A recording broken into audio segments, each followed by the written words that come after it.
everybody. It's the Junk Journal Jamboree. We are about ready to start getting our crafty on. We are waiting for our friends to come join me so that we can all be crafty, work on our junk journals. I am gonna mix it up with a little bit of chatting. I have a fun new playlist to share with you guys tonight, and we're all going to. This time is like a sacred time to be crafting with your friends. Whether or not you choose to work on your junk journal, or you'd like to work in your playbook or some other project, you certainly can do that. That is your prerogative. But this entire junk journal jamboree was designed to help you keep plugging away at your junk journal so that by the end of the summer you can feel really good about your progress, and that there was some accountability and encouragement, and like if you invested in this time, that you would sign up, that you signed up and that you would show up. It's a sign up and show up relationship. So I'm going to check on my little chat room here to see my friends showing up, and I see everybody. Hello, Miss Carol, Miss Jill and Justine, Robbie, Bonnie, Michelle. Hello, Miss Wendy. Hello, hello. And just a heads up, Miss Grunecker is in the house watching us. Hi, Diana. Hi, Kristen. Hi, Mallory. Mallory's sneaking in a peek because she's actually at work. Down under. She's in Australia. Hi, Miss Michelle and Maria. Hi, Melissa. Hi, Miss Debbie. Hi, Karen. Hi, Jennifer and Teresa. Jennifer Powell and Teresa Powell, the Powell sisters. Just kidding. I don't think they're sisters.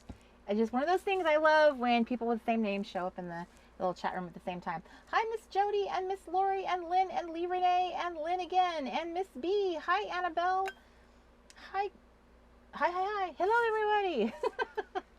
So we're all coming into the room. We're all finding ourselves a place to sit. Hi, Miss Janice. Hi, Heidi and Tamara.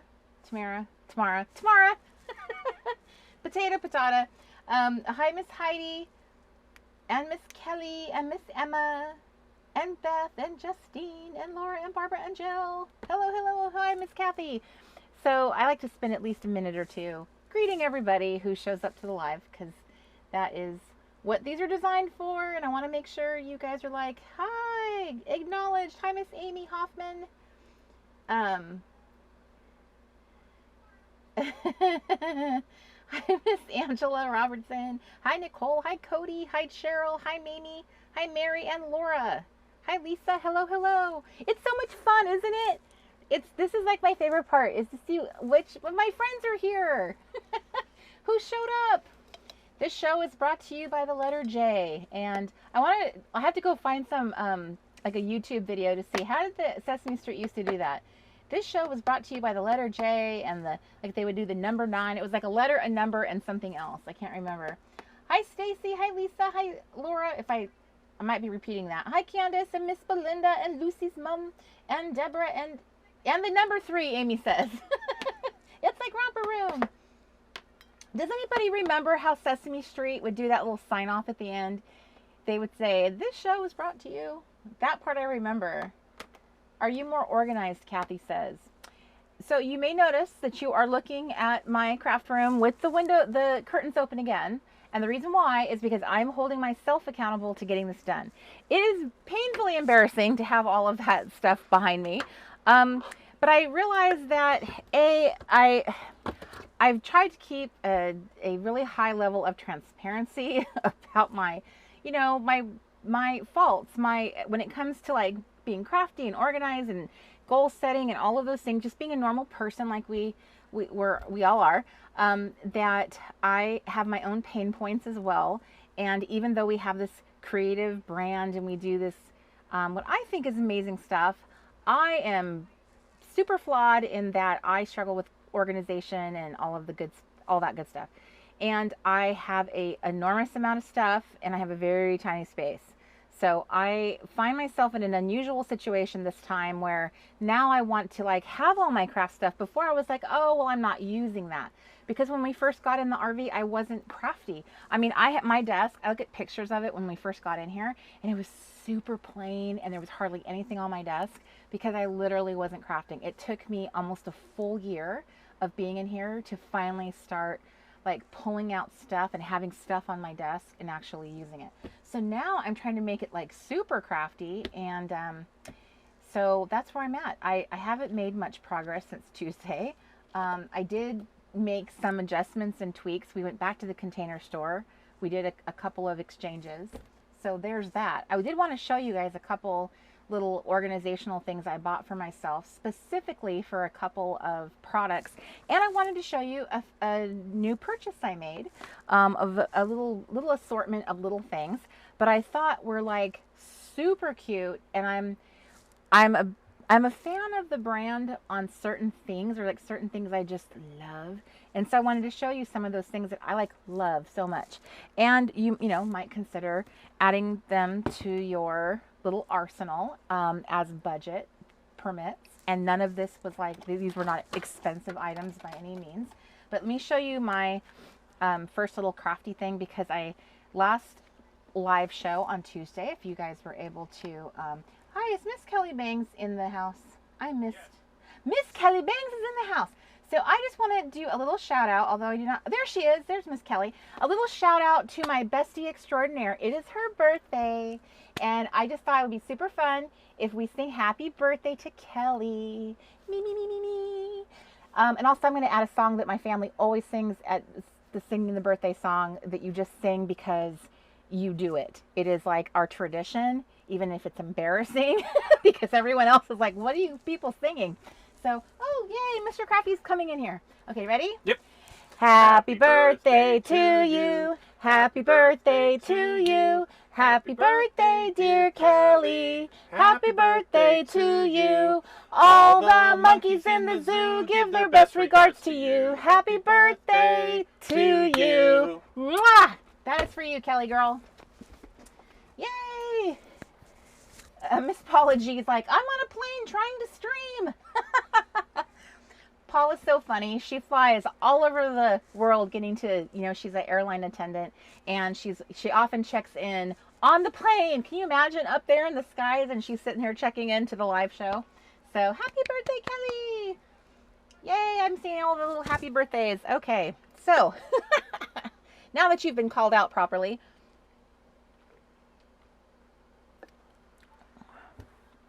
okay, I'm very, very blessed to not only, you know, have Kelly as a friend, a sister in Christ, but I also have her as part of the TRG team. And it's really funny how we kind of started off knowing each other was from a planner group, and then we just started like talking and texting each other after we met. And then it was kind of, I don't remember all the details of how it happened, but hey, you know graphic design, and I sure need a graphic designer. Would you like to kind of do some work with us? So I remember one summer, like the first summer of our like friendship, we were sitting side by side almost every single day working on our huge collection that we debuted in December. So it was like months of doing that. And then whoosh, the whole, like the big collection, if you guys are like OG TRG fam, then you remember it was like Graceful and oh gosh, Honey Girl, Free Spirit. It was like the Girl Boss or Lady Boss, I forget. Blush. No, that was before. So it was a huge debut. And even though we had nothing but technical difficulties in the whole 9 yards, like we always do on launch day, it was amazing. And so from that point on, Kelly has always super, you know, been with us doing our graphic design. And so we are very, very blessed. And oh, Miss Bessie, I'm so sorry, girl. For our girls, our faith girls in the group, can we please send up a prayer for Bessie's dad? He is in the ER right now, being checked for heart failure. Let's say a prayer for her. Those of you who have your prayer warrior your t-shirt on. I'm so sorry, Bessie, and I'll be praying for you, girl. Absolutely. So thank you for checking in with us. And Brandy says, I loved all of those and still have some of the stickers that I've hoarded. Yes, they were, you know what? And this is really funny because I actually wasn't sure what I could remember. I don't know why my memory has gotten so bad. But Kelly made me this adorable little binder, and this has like, she made a little graphic for every single one of the little collections that we had with a little color palette to help me with art direction. And so like I put them all in order. So when you go all the way back to the very beginning, so this is what me and Mr. Crafty put together. There was Smarty Pants, and there was Sweetie Girl and Silly and Blushing Bride and well, let's just say these.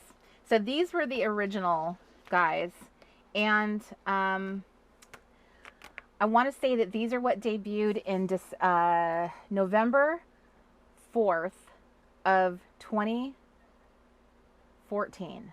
So it was like a couple months after we were married, Mr. Crafty and I launched our own little stickers. And it was based on people seeing the stickers that I had and saying, oh, I love those stickers. I would love those. I would love to have them. I want to buy them. And this is like before the sticker community got enormous, and it was, you know, much smaller at that time. And so it was really awesome and fun. And Mr. Crafty and I, when we were sitting there like side by side, and I was like telling him what to do. I didn't have to do that with Kelly, but Mr. Crafty is not a graphic designer. He just knows how to use the software, but I don't know how to use the software at all. So I've always had to sit with someone and kind of like get them to do my vision. I should just learn how to use the software. But it has been really fun to look back at these collections. So the ones that Kelly did was Graceful and Dreamer. And you guys might remember some of these. And there's Cutie and Lady Boss and Free Spirit and Honey Girl. And Honey Girl was an OG palette too. So we kept it because it was the most popular color palette we had. And then time passed and we added other things, like there was the Honeys collection.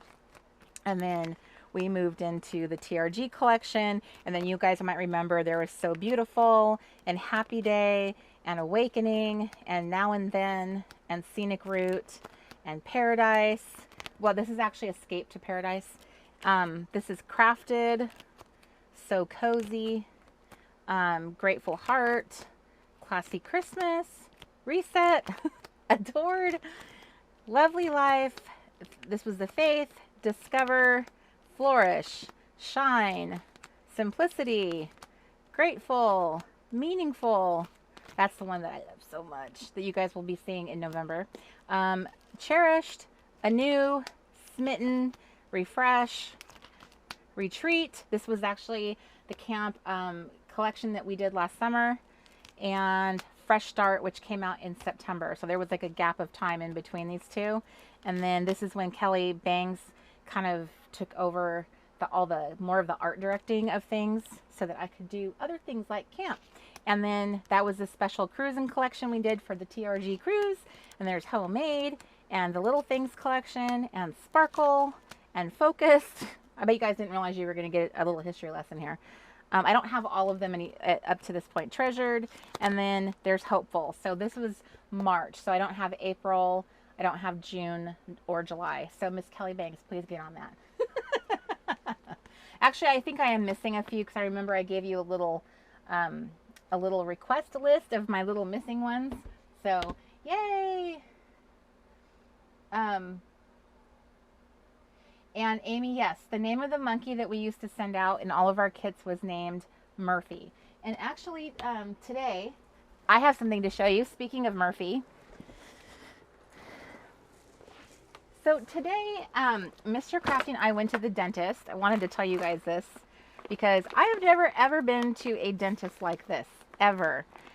We are babies, or at least I should say I'm a baby. So I always want to go to a dentist that has like comfort or gentle or some variation of that in their title. So this place we went to was incredible. It makes me want to go to the dentist.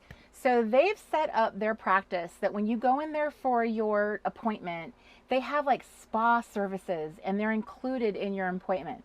So when it's time to do your cleaning or the dental work on you, you can choose, like they put the little, glasses on you because of the lights. You can choose to watch Netflix or listen to Pandora. They will, you can do a paraffin dip, like do like a hand treatment with paraffin wax. They have like like a warm, heated like neck pillow. They have a head pillow. You can have a blanket. You can have, what were the other services that you could have? Like a gel mask on, like an eye gel mask on. Um, all kinds of things. They had a place for making little beverages. Their bathroom had all of these things for like cleaning your teeth before your appointment, if that's your, you know, you just want to get freshened up. It was amazing. They give you a tour of the facility when you first get there, and they have like a tranquility lounge. So it has like a little fireplace, and it's quiet and has soft music, and you can just kind of like relax before this appointment you're about to go to. So it was so wonderful. And they had the little treasure box sitting there for the kids. And I was like, well, at the end of my exam, I get I get something from the treasure box, right? And they're like, yeah, sure, you could do that. Because I was thinking I'm just going to look for something flat so that I can tuck it into one of my pocket pages. And there's no shame at all for me going and digging through that treasure box. So I opened the lid and look what I found right on top. I found a fortune fish. So for those of you who were, you know, have bought many different kits from us, this is what you used to get in our kits, was the classic fortune teller fish. So it was this fun little fish. I used to get this from a little parlor, Farrell's ice cream parlor when I was a kid. They had a machine and you put a nickel in it, and you'd squeeze the little handle and this would kind of spit out. It was like a really old-fashioned little game. And I remembered it as a kid, and then when I got older and saw that they sold these, I was like, I'm putting this in all of my kits. So it was really fun to see that. And now I have one for my little memory keeping pocket today. So yes, this was the most amazing dentist. And then when I met my dentist, he was like 25. I mean, he was so young. It was like a Doogie Howser moment. I was just so like, you're a dentist? Because I've never seen a young dentist personally. All my dentists have been older men. Last round, I got a woman dentist, which I'd never experienced before. But Mr. Crafty and I have dental issues that we have to address, and it's going to be challenging because being in the RV is kind of hard because you're constantly moving. So we're just going to have to be a lot more diligent about getting our records transferred and making sure we're set up. And so I'm going to get to go to a dentist in New England, and one in Texas, and one in California. So based on how often I have to go. So yeah, so this was really fun. So I just wanted to share that with you, that I had to go to the dentist today, but I was super good and I earned my prize. And it was the coolest dental office ever in the history of ever. Did I mention that the chairs you sat in had massage? They were massage chairs. I didn't even know they made such a thing. They had massage chairs while you were getting all this, you know, poked and prodded. So I'm kind of excited that I have to go back. I'm not going to lie. I was checking out the menu of options for what I'm going to pick next time. I'm like, maybe I can stretch out my appointments into 3 instead of 2. So, yay. Annie says she still has her fortune fishies.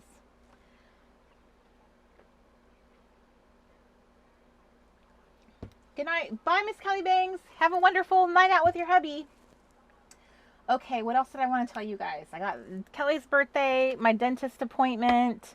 I wanted to, I'm not sure, this was a little segue down memory lane. Mr. Crafty and I went to the storage last night, and just like the cursory kind of glancing at stuff, and he was like, his eyes were like this, like, I cannot believe the stuff that's going to be going into these mystery boxes. So I have brand new, when I say brand new, I mean the products are like new in the package. They were never opened or anything. So they're new stuff, but they're from older collections, from Crate Paper, Pink Paisley, lots of scrapbook products, lots of stuff from us that we just never sold. We never released it for sale, but it was like manufactured like really precious TRG stuff. Just so much stuff. It's going to be, I don't even know how we're going to start this whole thing. It's going to be, the mystery box sale is going to be nuts. But it is going to happen in August, and I'm hoping that we'll be able to do it in the beginning of August and kind of like get it out of the way. So I will continue to mention it. We will make sure that we email the details of how it's going to work. And because the community is much larger than we have supplies for, it might end up being, so that we don't break the internet, it might be one of those things where we sort of like kind of drip them into the store quietly over a period of time. We might say like, hey, from this time frame to this time frame, we'll be dropping them into the store. And so it's kind of like if you happen to check the store and they're there, you can grab one. It's because it just causes so much chaos when, you know, we have such a limited supply and we release it. I hate frustrating people that way. So, and then once you're, you know, if we announce it and then you rush in there, then you're going to sit there with the spinning wheel of death for a while, and that's no fun. So we don't want that. We don't want that stress. It'll be like a fun, yeah, I got one kind of thing. And if you didn't, you have plenty of supplies, I'm sure. It's just like it's kind of like a nice to have thing. And, you know, and maybe you guys won't be into it when we offer them. So you never know. So yes, thank you, Kim Keegan, for reminding me what I was going to show you guys. So, okay, so this is going to be super heavy. So they have these boxes. They're made by, the brand is called Fine Storage Box, and they have these little separators in them so you can kind of wiggle the space around, and they come in different, widths. So I got 2 of them. Actually, I got 3 of them. So this width here, the skinny one, I'm using, so far I've been putting my clear acrylic stamps in it, and I'm kind of in the testing phase. I'm not going to say I'm married to this yet. I'm trying to determine how much space I really want to take up with stamps. And let's be honest, I tend to reach for the same stamps over and over and over again. So I have to decide, am I reaching for those stamps because I don't know where the other ones are? Or is it because I just really like what I like and I don't really use a whole lot else? So I'm kind of testing the waters to see if I'm going to keep it. But this is one of the skinny ones. And they have these like little clear wheels on the bottom. So if you have them on a shelf, they roll out really nice, like really super smooth. So I have that one, and then my wider one, I managed to fit all of like my most used punches in here. And when I say most used, I would say some of them I don't use, but I know that I would use. So over here on this side, I have the really wide EK Tools, which is my favorite punch. I think this design is absolutely brilliant, how they're flat and with just like the push of a button, you sliding it, it opens up so it becomes the actual punch. So they're designed beautifully. You can see what the punch is on the tops. You can keep them upright and they're flat. So they just pack wonderfully. So I have my wide ones and then my skinnier ones. And then I have these little teeny tiny ones. They're like so cute. And everything shrunken down is just adorable. So I have those. And then I have my squeezy ones. I have the little cloud, the large hexie, and then I have the baby hexie. So I have like the baby and the mama. I think this is actually the daddy. I don't think there is. I don't know if there's a mama. We might be looking at the baby and the mama. Or baby and the daddy. So this is one of the clouds. I think, again, there's 2 clouds, and they actually kind of fit pretty cool on here. And then I have this section, which is like my big, see how awkward these are? They're just awkward to store. They take up so much space. So here's my tag punch and my little American Crafts banner punch. These are punches that are part of our paper punch buffet. So these actually have pieces on there that go with these punches. Here's the tab punch. I have purchased probably 8 of these. Some of them have actually broken because I've used them so many times. I've not used this one, but I believe that I will one day. I have faith. It's that little notch punch. And then I got the corner rounder, which in retrospect, I'm not sure why I did, because I really don't. I liked corner rounding a lot, but I have not been doing it for a long time. So, and then one of my favorites is the itty bitty little raindrop one. That's a favorite. And then I have the 2 Happy Planner punch ones that do the rectangles. Hi, Mr. Crafty. Hello. And then finally, this is a punch I need to reach for more often. This is an interesting punch. It actually, if you were to see our paper punch buffet, we have these like banners, and I think they show up in our snippets. and they have these little white slots. In reality, if that was a die cut, those little slots would probably punch out and you'd have a place to slip a ribbon or washi through it. This is the punch for that slot. So they actually, we based it on this punch. I just don't reach for it. So I'm going to keep it out on my desk so that I do. So this was, I thought I've not found anything yet that rivals this for punches. And I managed to even fit the awkward punches in here together. So I just felt like I wanted to share that with you, because if you do have a container store, you could go check it out yourself. They also sell things online. So it might be, you know, something that is helpful to you. Punches, in my opinion, are kind of hard to store.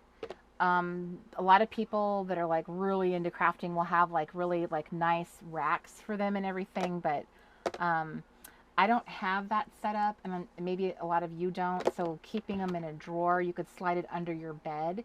Maybe you have like a whole row of little slidey drawers and you just keep your craft supplies under there. If you don't have a designated craft space or a room or an office or anything like that, that might be something. I have seen someone do that before, where they put all their craft supplies under their bed. So, okay, I gotta lift this one up and get it under there. It is heavy. Okay. So that is my new acquisition. And then the other thing I did, I bought this, which is from Home Goods. Home Goods has so many beautiful, fantastic organizational storage containers. I could spend hours in that store, which is really good that I don't. But what I did with this little bin is I kind of set up what I would be calling like my essentials. If I were going to go craft in the other room, this would be like the essential toolkit, if you will.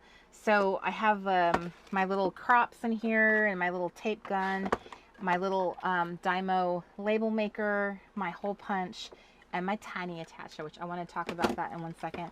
And then for scrapbooking, I grabbed this out of my storage. I have not used this much, but I'm going to try using it for my memory keeping. And then I have this from the dollar store, which I believe this is meant for like organizing your batteries. It was $1.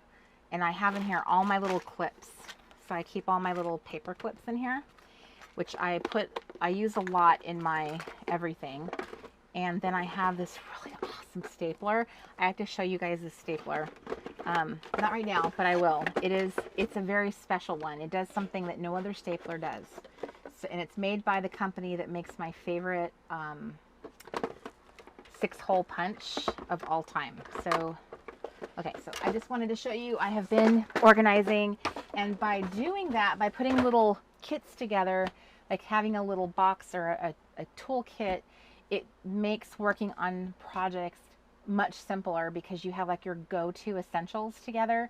And then, you know, if you missed me last Tuesday, I was showing you that my junk journal, I upgraded my junk journal to this container. It has a little bed now. It has a place to park itself when I'm not using it, so that it stays nice and safe. And the space here in the front, I've been putting the items in here that are going to be going into the junk journal, like ephemera, receipts, my face masks. They're going to be going in here. I have the packaging from them that I'm going to punch and put in there. So just so that I don't lose any of it, I'm just tucking it in the same box with my junk journal. So that was another little organization tip that I shared last week. And in case you didn't see it, I wanted to show you that is what I've been doing. I absolutely, wholeheartedly believe that it's like, of all the craft tools, punches are one of the best investments you can make, because you can make so many different types of embellishments with them. You can use just paper and end up making really lovely little backgrounds, and then use your stickers, your alphas, to enhance, to finalize like the little finished look. So you don't have to buy more expensive die cuts, more expensive, you know, scrapbook embellishments. Then you can use these punches to have like evergreen, you know, backgrounds and designs. It doesn't have to be something that are like collection specific, if you know what I mean. You can use your vast scrapbook supplies. You can punch magazines and books and your journal card collection. Punching stuff to me is one of the best ways to inexpensively decorate. And so to me, it's a really good investment. They last so long. The EK Tools punches, I've not had one of those die on me. Like every one of them is going strong.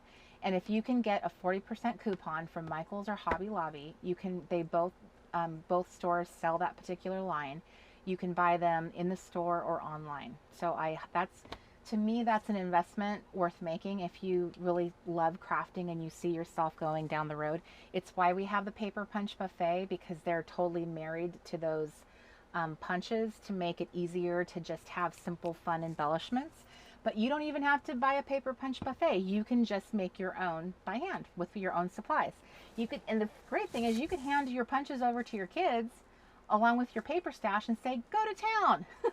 Keep yourselves occupied. Mommy's at camp. Mommy's at Junk Journal Jamboree. So I have been adding different things to that essentials box because I'm starting to incorporate other like craft projects into my life now, like the memory keeping. So I was trying to think of things like I'm going to add my little pocket printer. I might put a pocket printer in there, and then my little like my little pencil cup that I have here, stuff like that. That's where it might live, just so that I could just grab the whole thing if I wanted to, and like everything's in there. So I bought some new things I just thought would be fun to share with you. Really inexpensive. So these all came from Amazon and nothing was over $10. Everything was inexpensive. Most of the stuff was like $5 and under. I got these 3 punches, and you might find these like at Tuesday Morning or your local craft store. They're made by Doris, and they are like have comfort grips.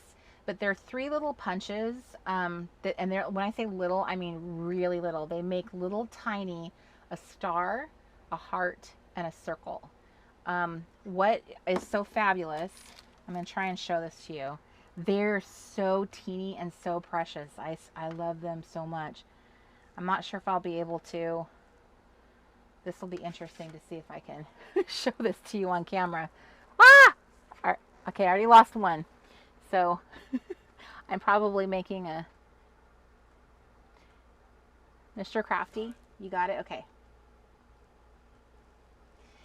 So these guys are so teeny. I used the star punch on my glitter paper, and now I have all these teeny tiny little glitter stars and glitter hearts and map hearts. I mean, just sitting and punching out tiny little pieces of ephemera so that I can use them to embellish my pocket pages and my scrap journal and all that good stuff. So I thought that would be really awesome. To me, they were $7 for all 3 of them. That was with Prime shipping too. So I'm very happy with that purchase. The circle one, I mean, I have a little circle punch, but it was like buy 2 and get 1 free is how the package looks. So I'll have to check this one out. If I like this one more, I'll just toss this one into one of the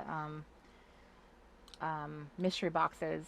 But I love the heart and star. I just think they're so adorable.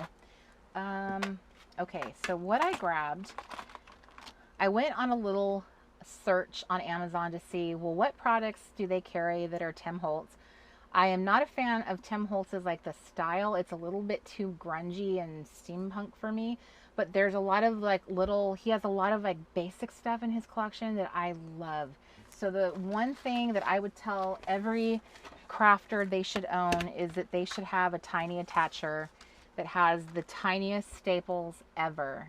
The staples that come with this are like ridiculous tiny.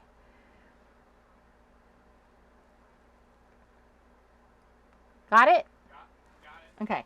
Mr. Crafty likes to zoom in so you guys can see really great. And then the little tiny attacher. So this to me is like an essential. Even if it's not really attaching anything, it's just for like looks, like for aesthetics. They're so cute. Just absolutely precious. So I'm a big fan of the tiny attacher. It's on my favorites page. And then here I bought myself more staples because just in case, I like to have all kinds of options. And then another thing, so obsessed. I love these so much. I just grabbed another pack of them because I want to make sure that at one point they were really hard to find, and I thought maybe they discontinued them, and maybe they have. But I found them on Amazon for less than $5. But they're these little teeny weeny little paper clips. They're itty bitty. Got it. So let me. Okay, so let me see if I can just show you. Okay, so here is a regular paper clip, and then here's a little bitty Tim Holtz paper clip. I don't know if that's... Ah! Okay, I lost that paper clip. It bit the dust. Okay, hang on. I know what I can do. Hang on. I just had a great idea. I'm gonna slip. Nope, that's not a good idea.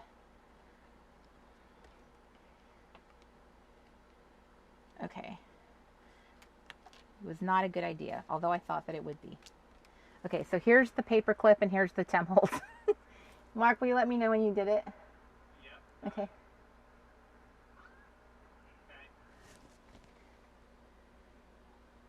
Okay, so these little teeny tiny paper clips, they're so adorable. You're going to clip them on everything. And then I found these, which I've never seen in the store, but they're also clips. They're called index clips. And I've never seen these before, but these are so fun. These look like vintage librarian. So they're metal. They clip on like that. And then I'm going to flip it over, and they look like that on the back.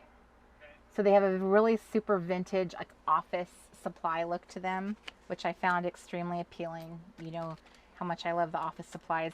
And then this was like this is the thing I was most excited about. And am I using these?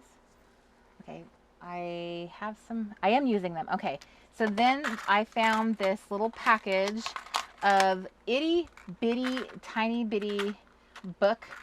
They're called mini book rings.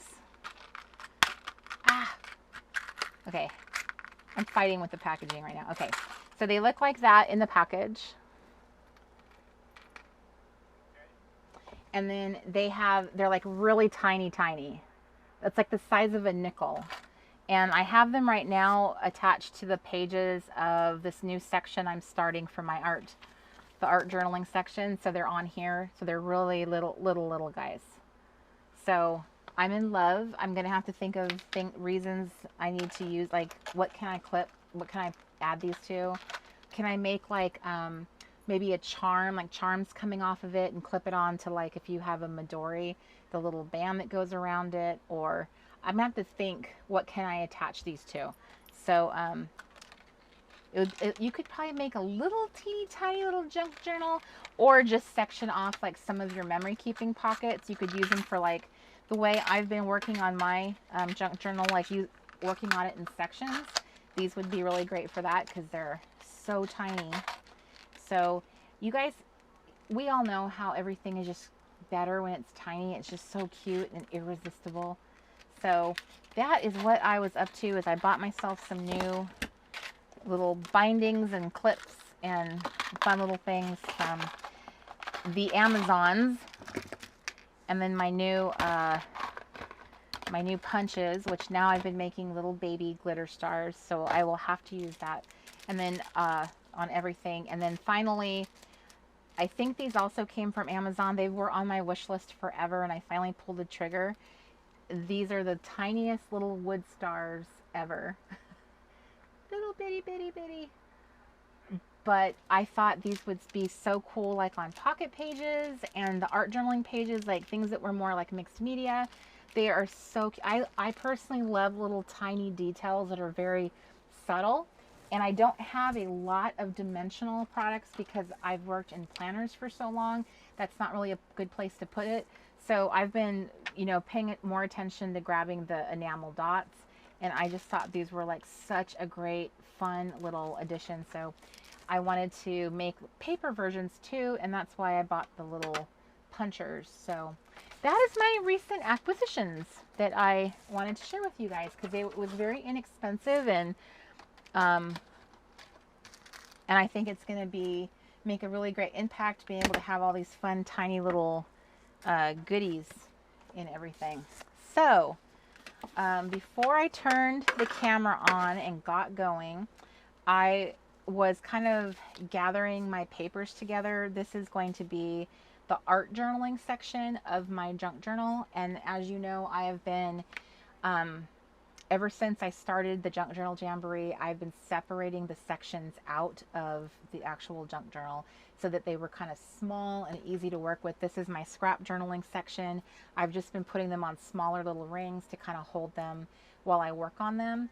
And then this is the art journaling section. So I've kind of been going back and forth in my head, and I think what I want to do is keep my journaling all in the scrap journaling area.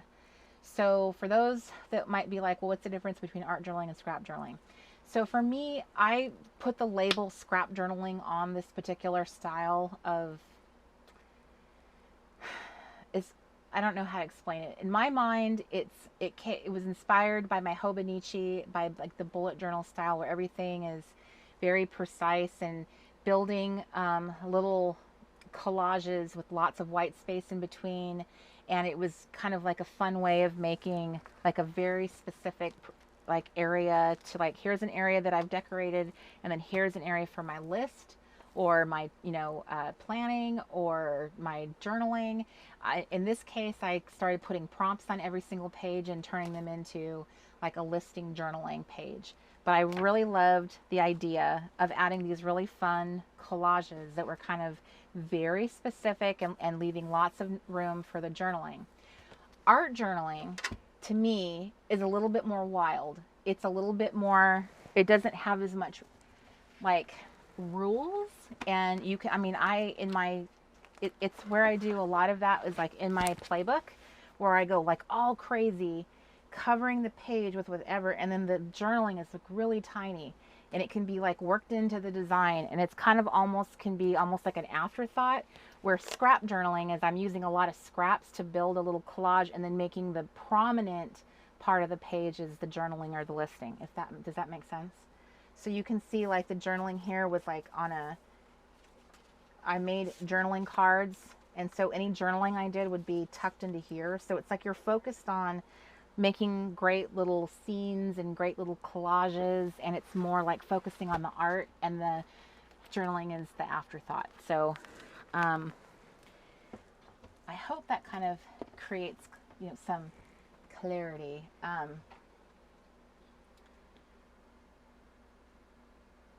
Yes, Melissa agreed. These little binder rings are definitely not going to fit. These would not fit my current junk journal that has like, these are like crazy big. These are like the tiniest rings I've ever seen, and then my junk journal rings are like 3 inches at this point. But so I wanted to take this art journaling section and it be like where I was just doing collages, where I'm just putting stuff to make together and just making little fun scenes. That's going to be my plan. I'm going to mix in, I have some book pages here, and then I have some of the Hobonichi pages. I got myself some scrap paper that I just cut it down. The great thing about the junk journal is you do not have to like precisely cut anything. You literally can just like be like, some pages can be shorter, some of them could be skinnier. It doesn't have to have like this preciseness like a planner does. It can be more messy as long as it fits, as long as it's not wider than the tabs that you've made in your book. You can just be really, you can mix it up in the materials that you use and the widths that you cut your papers to. Another thing I wanted to mix into this section was some pockets. So I wanted to do the same thing where I trimmed down the 6x8 pocket. I punched whatever I end up putting into these little pockets. I wanted to mix in my little tiny pockets and like make little vignettes in there and add that as well. So I think that's how I'm going to treat it, my art journaling section, which I have not done a single thing. at some point I'm going to take a look at the workshops and that I didn't see that were specifically about art journaling or mixed media, and see like how does one apply some of the wet products, how do you apply watercolor acrylics, just because I've never like learned that like proper technique. I've just sort of just smeared some paint around and maybe that's all it is and I'm good to go. But I would like to see if I have missed anything. So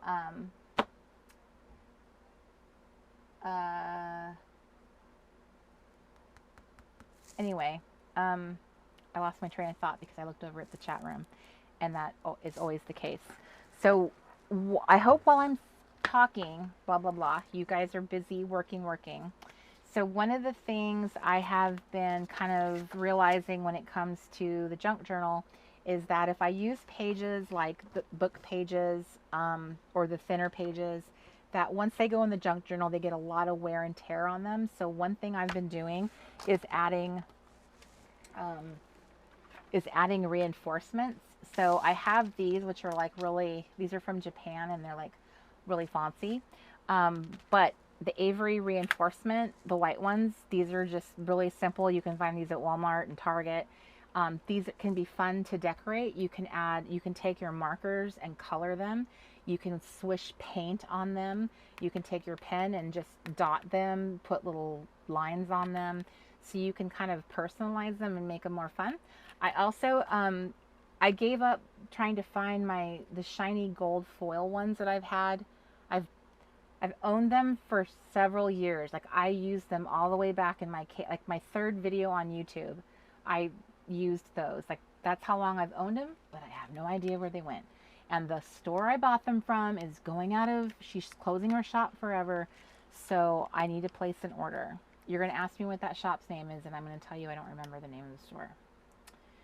So, but there are a lot of people who make stuff. We're reinforcement stickers, and actually I wanted to give you a heads up that I'm working on a very special kit that's based on all the stuff that I like and want to do in my little scrap journaling. Not necessarily the junk journal, but just in general. It's like a good essentials kit for these kind of journaling projects. And one of the things I'm going to make sure is included are reinforcement stickers, the little reinforcement circles. They're going to be included in the cut files because I want to make fun ones like this that are more, but not little like individual ones like on a sheet. And that way they'll be really easy to apply, and they have all the fun like TRG patterns. Another way to accomplish that, which I've shown in several of my videos for those of you who have the old TRG stickers, you can take your gumballs. You know, we use gumballs in so many things, and you can just punch a hole right in the center of them, and that's like a slightly larger reinforcement sticker, but it will work perfectly, and you can be using up your stickers. You could probably do the same thing with the little baby, these little hexies are the same principle. All you're trying to do is just reinforce that punched hole. It doesn't have to be a circle that you use, because you can see that sometimes if you use like vintage book paper like I like to, it does wear really fast and easy depending on what kind of vintage paper it is. So I'm going to test out what I just said. I'm actually going to stick a hexie on there versus a circle. Whoop, whoop. I have a fan. Also, by the way, this show might we might be stopping at 2 o'clock. Sorry, not at 2 o'clock, at 2 hours. I have a really bad headache is coming on, and it's hard to sit with the lights, but it's also really hot. It's more hot today, and I can't have the air conditioner on back here because you guys won't be able to hear me as well. Oh, and Mr. Crafty, are we waiting to put the music on when I flip the camera down?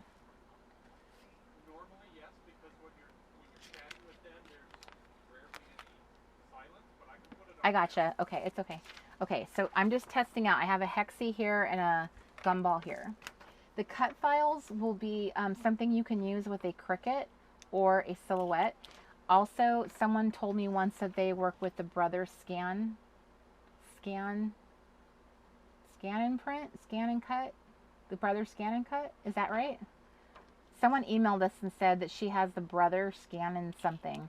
and that it works. We don't The support it. we don't, but we do not support it like with technical support because we don't have one. But Mark does own a Cricut and he owns a Silhouette and he's fairly knowledge fairly knowledgeable with the Cricut, but he's really knowledgeable with the Silhouette. So, okay, so this is what it looks like. So basically, I mean, if you guys are holding on to any old TRG sheets, you can use the little hexes, end up working just fine as a reinforcement sticker. And then here is a gumball that I punched through. I don't personally, to me, that doesn't bother me because it's another like kind of funky little part of the like embellishment of the page, so that I don't mind that it, like there's part of the word is punched out or anything like that. If that bothers you though, then you could find something that's patterned and doesn't have words on it. But I'm trying to encourage you guys to use up stickers. I know in the past when we've had a lot of, think about how many stickers we've pumped out of TRG. I know you guys are holding on to some of them. So this is a good way of giving them a place to like have a precious place to go, is in your precious junk journal. So this is like a good project to use. Things you hoard, put them in this project. Like let's use them. Let's not be hoarders. Let's put the stuff that we have been like holding on to. This is the project that it would make sense to put them into because you love this little junk journal. It's like you hug it and love it and pet it and call it George, right? So yes, Ginger just said Scan and Cut is the name of it. So B said the same thing, that she got she has the pre-designed reinforcements, but she can't find them either. So so we will be releasing this special essentials kit, and it's going to come out. It's not going to be on, so normally we release things on the 7th, the 27th, the 7th. It's going to come out earlier so than the 7th. I'm not waiting until that late because I really want, if you are in Junk Journal Jamboree and you would like to use this particular product in your junk journal, I would like you to see me use it and get as much mileage out of it. So we will be trying, I'm going to ask if we can pretty please release it more like around either the July 31st or the 1st of August. That's going to be my hoping that we want to do that. And yes, we definitely want to get the people who feel like they're hoarders to be, utilizers of their craft supplies. And so this is what's, I hope could help you, is to see that this junk journal is a really precious thing, and it's worth putting in things you hoard, because then you'll get to see them. You'll get to finally see those products in action. It's not something that's going into a planner. I feel like planners, I never felt like any planner I owned was like my heart. You know what I mean? Like it wasn't all my crafty love went into that planner. It was sort of like, well, I have to use a planner at this point in my life, and I threw some stuff on it to make it cuter, but I couldn't tell you anything magical I ever did in one. And I had so many of them that it just, none of them felt like they were special. My junk journal feels special because it's for a unique event in my life, and it represents all of this effort and time I put into it. If you're listening to me right now, you just upped the ante. You just increased and invested in this, opportunity to have more time and have that accountability. So if you're listening to my words, really consider pulling out the stuff that you've been holding onto for a long time. And I'm telling this to myself too as I say it. This is the project of all projects that you would want to use those things in. It deserves it. Your junk journal deserves it, girls. So, okay, so the air conditioner is, Mr. Crafty tested it, and it's really loud. We changed our microphone and everything, so you guys will, it wasn't like it was last time where you could still kind of, it was like in the background, but he says that he thought it was really obnoxious, and we haven't even turned the music on, which I made a new playlist for us, you guys. I was listening to some Sam Cooke, who is my favorite musician of all time. Oh, I could listen to Sam Cooke every single day. One of his songs was the song being Mr. Crafty, our song. But I what was I going with this? I was listening to him beforehand, and I love Motown so much. It's like it's probably my favorite genre of music, and so I started hunting on the website that we get all of our copyright free music from, that we pay for, and I made a playlist of all of this kind of like R&B, Motown inspired music. So some of the songs were really super good. So I thought I would put together a new little playlist for us we could listen to during our crafting sessions. I like, because you guys can hear it, so I want to make it a little more fun and up in here, because you actually, I don't have a fan either. Mr. Crafty, Yes. is the fan back there now? He stole my fan. I mean, I know I felt him doing something. The fan would do more use blowing the cold air from up here back Okay. to you, but we can do whatever you want. We can Okay. try the AC and see how the sound is for them. I can bring the AC back here for you to be blowing right on you. You just let me know what you want, Okay. and I'll make it so. Okay. It's just I can feel it.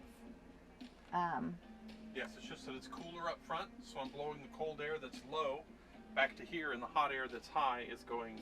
Bye, Miss Up Lori. Bye, Lori Lewis. Okay. Hi, Mallory. You got this. You got this, baby. Okay. I'm loose now. I can get crafting. Woo. Okay. What do you want to try?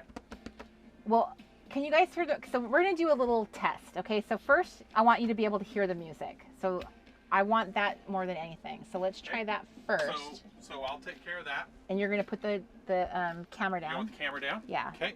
Let me grab. Let's just kill two birds with one stone here.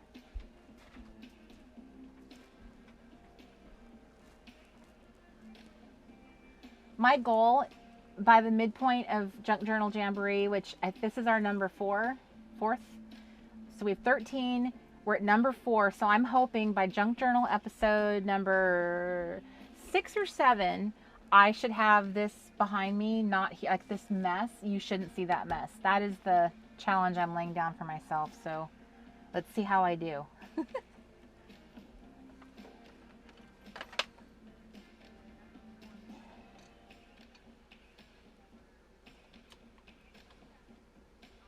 Oh yeah, I forgot to tell you guys to grab a buddy. Buckle up. Hold hands. Sorry. Didn't lose anybody overboard. Nobody fell overboard. Yes, I have a brother. Year and 9 days older than me.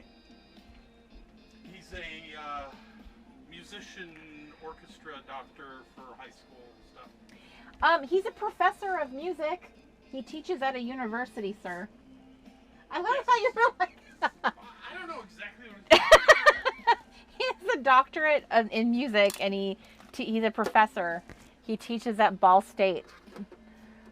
He actually played the violin for the bridal march. He played the violin for us at our wedding. It was really very touching.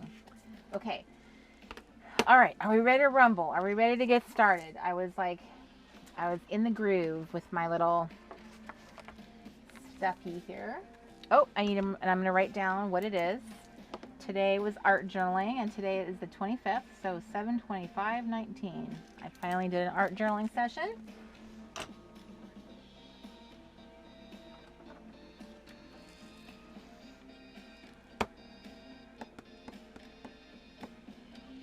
Okay, so these two papers are super ripped. So I'm taking them out, and I'm going to see if I can find another better paper, not so ripped. Okay, so I have all of these that I tore them out last year.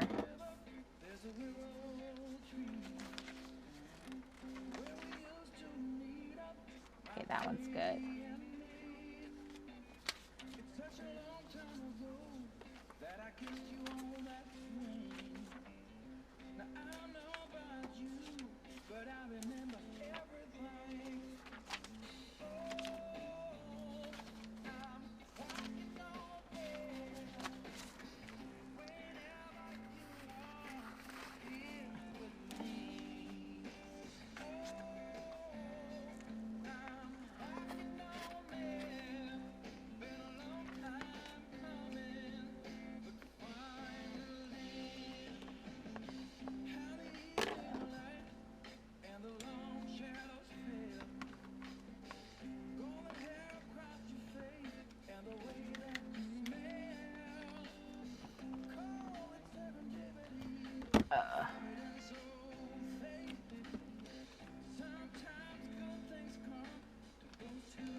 I'm gonna try switching the AC back to you, sweetie, and see Okay. how things fare.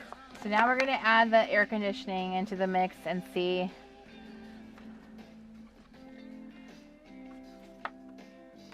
Takes a little bit for the mice to get going. Hamster to get the wheels spinning. It's gonna take a minute, and I'll let you guys know when it comes on. It's Yay! Celia Perkins just found her tiny attacher. Kelly Durkee says that she can't bring herself to tear apart her books. What I would suggest, this is my #1 tip, go to the thrift store and buy a book that you don't care about. Buy a vintage book about mulching, or I don't know, mechanics or engineering, or some boring book that you could not have any feelings about, and buy that and then tear the pages out and use that. Like the books I'm using, this one was a book I was altering anyway, so this was like a textbook for secretaries. But go buy an old dictionary. Books at a thrift store can cost like $1. They can be 50 cents. And then it won't feel like you're tearing up one of your books. It'll feel like you're just buying materials to work with. There are tons of books at the thrift store that nobody is reading, and you're just giving it a better life. You're giving it a second chance.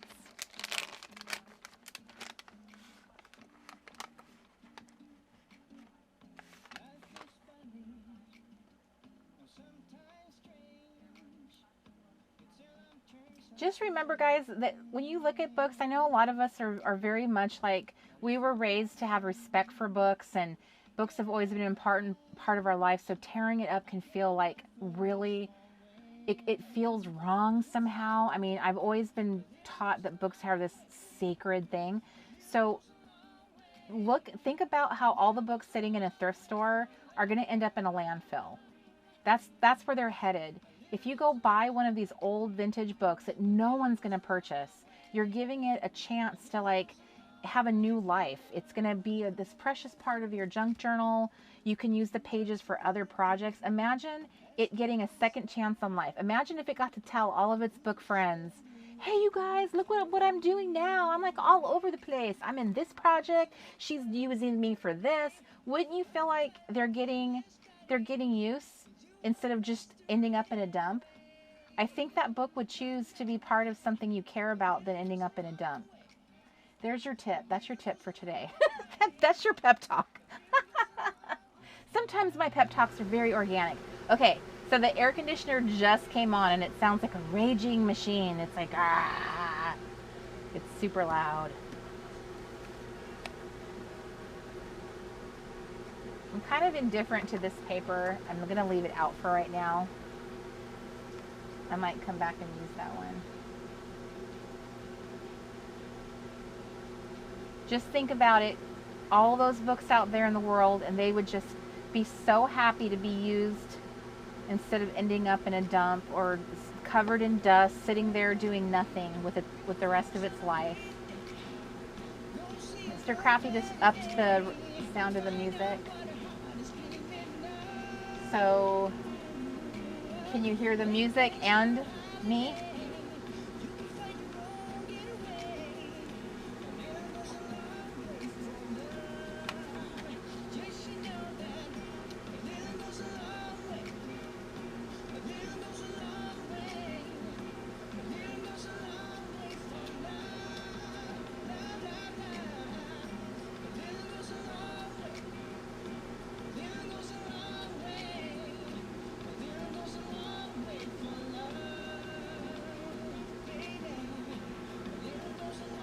I appreciate those that are telling me that they want me to be comfortable. I appreciate that, sweet girls.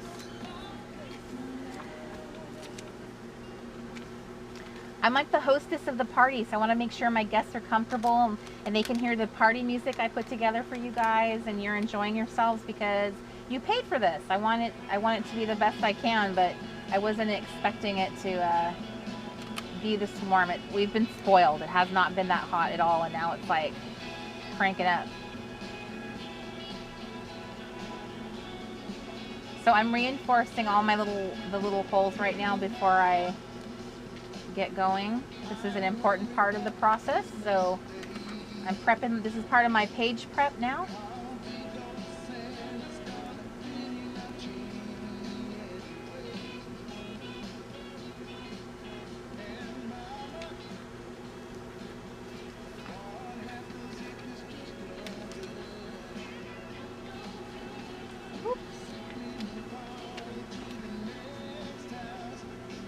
So tomorrow night, I'm going to be doing a late night crafty club back on YouTube. I hope that you're able to join me.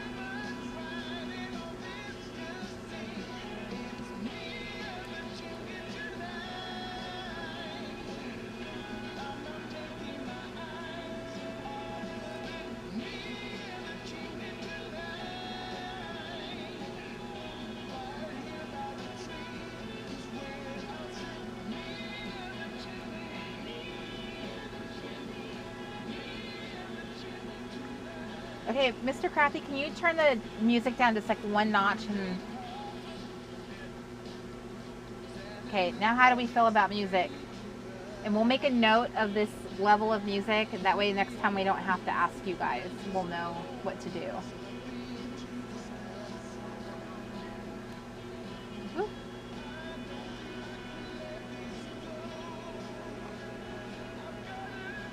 I've just been having a lot of headaches more often than normal lately, and they just come out of nowhere, and I'm not sure why. I'm gonna have to. I'm not quite sure what I'm doing with myself these days. What is the cause? Yeah, Mr. Crafty, thank you.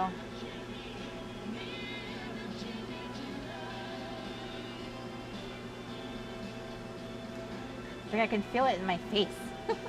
I have a face headache. Okay, so I've got these little pages all prepped. I'm gonna, thank you, sir. You're welcome. I'm gonna take some of my, got enough water in here?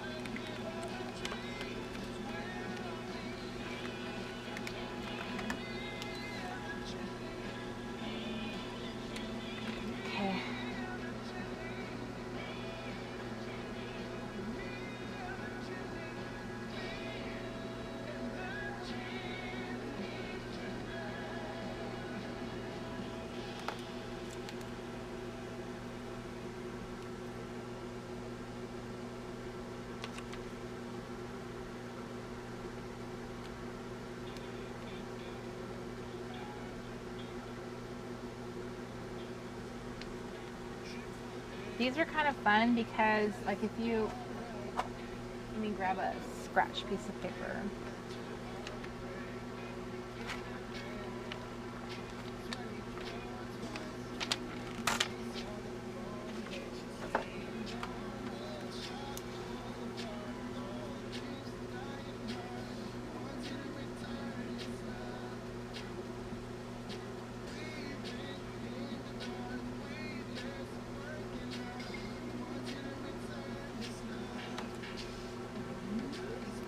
You do like a half black and white one,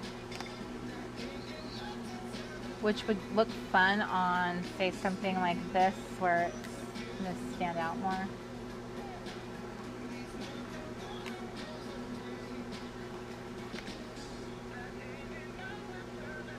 It might stand out, I don't know. Okay, maybe that was the wrong color to use. Okay, let's try that again. Probably shouldn't put it on black, silly.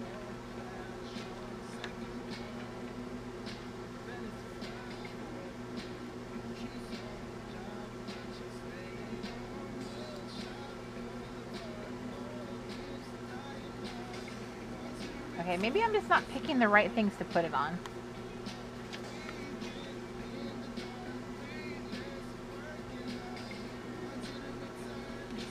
So like a half black, half white could look good if you put it on the right kind of paper.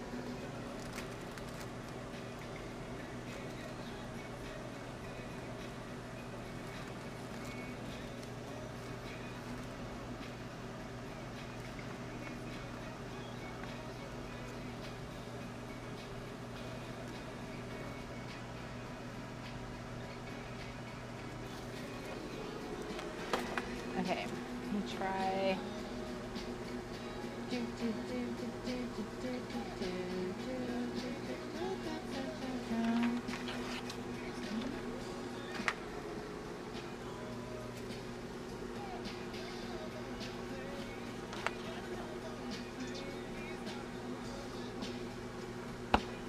Where is my scissors?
I also have like this grid paper. This is the A5. I don't even know if they still sell it, but it's Yellow Paper House, and they had, at one point they had unpunched A5 paper. I think the last time I was on their website, which was months ago, they only had TN stuff, so I don't know if they still do stuff for the ring down.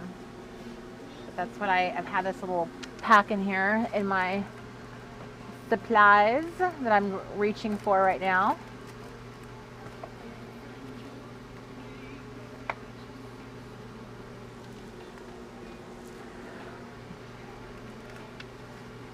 I'm just grabbing paper to put in my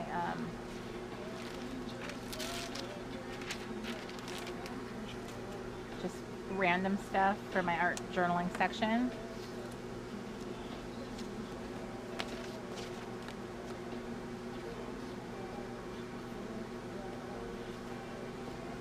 So I'm gonna punch it. Oops. Okay, so I'm gonna take my template.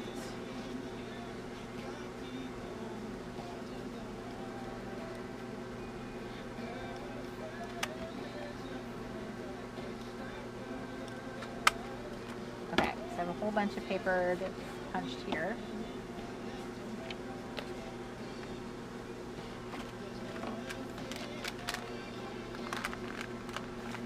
Whoop, whoop. So I'm trying to like deliberately create a bunch of like mixed paper and textures and looks, and just whatever page I come to, I'm just gonna make a collage or some kind of scene on it. Okay, so I think I'm going to just leave these guys alone for now. And then I'm going to mix in my Hobonichi papers. So now I'm going to gather all of it up and mix it up like a salad. So this is all like not matchy. It's like mixed up and not.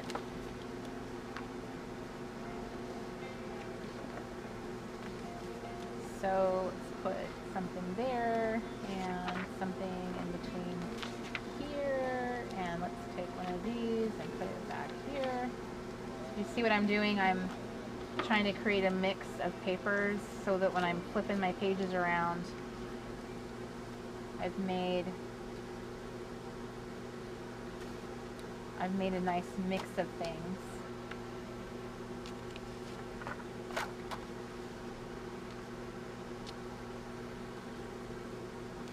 I think I need to add more scrapbook paper.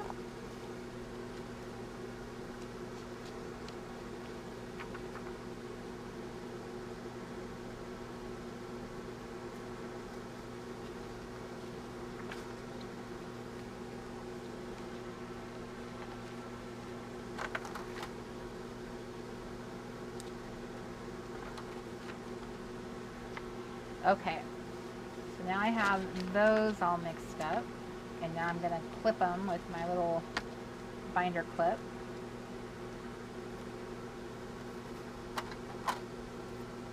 Which I will find right here.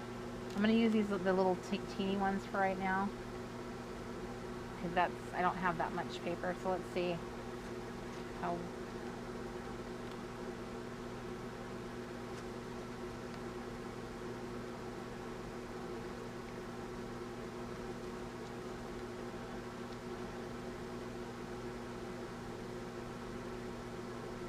I got the hole so close to the...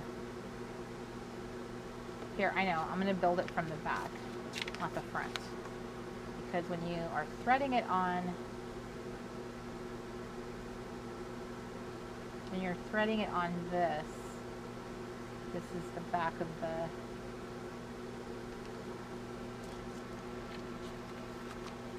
Okay, I'm sure there's a better way to do this, but I have discovered that this is the only way that works for me, is just threading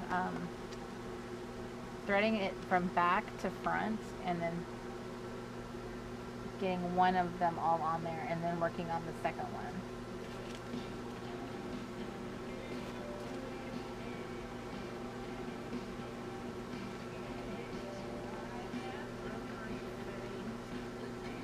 I feel like some of these holes that I put in here, I was not very good at getting them evenly in here, and I'm not sure how that happened. Okay, so there's one set.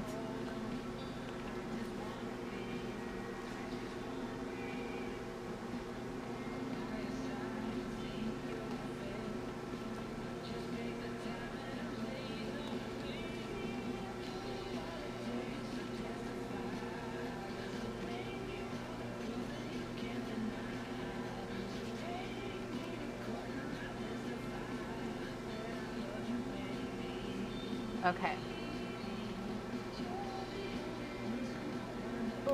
Okay, I got my little pages clipped together. These will eventually go into my junk journal. For right now, they're my art journaling section.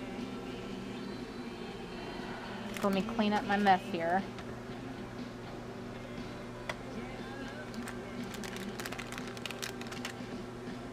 I hope that makes sense.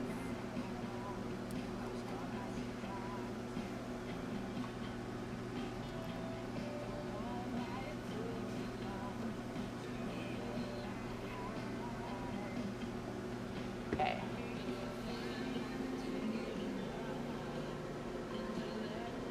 Hi, Julie Wingfield, stopping by to say hello to us.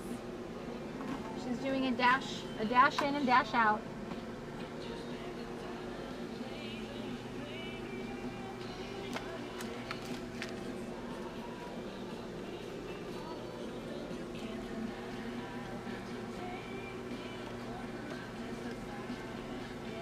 That's cute. I might want to use that in my memory keeping section. Okay. So, and then I mentioned I was going to try to use like pockets in here too. So I was thinking what I would do is, this was part of a piece of scrapbook paper, and I'm just going to tuck that in here.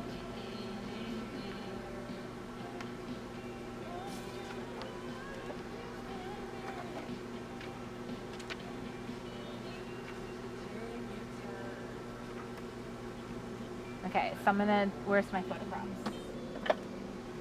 Okay, so I want to grab the 3x4 out of here.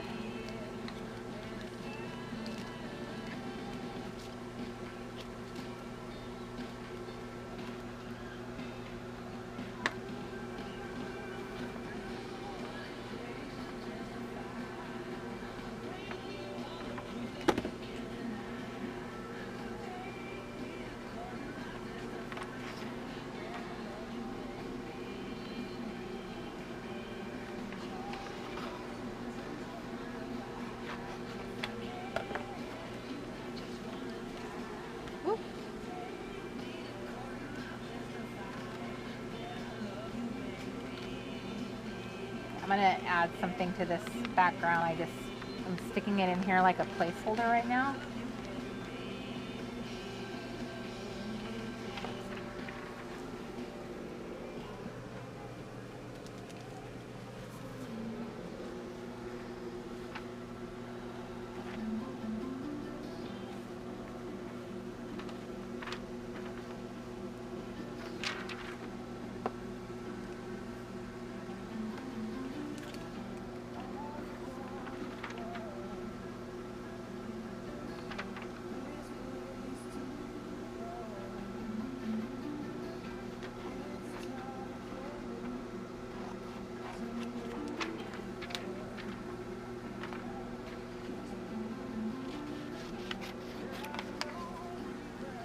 Okay, so I'm really trying to find weird things to put in here, which is why I love these photo crops so much. Is just like they end up just being able to crop something in an interesting way. I feel like it's so cool because you can end up with something that's kind of odd and cut off and you're not quite sure what you're looking at.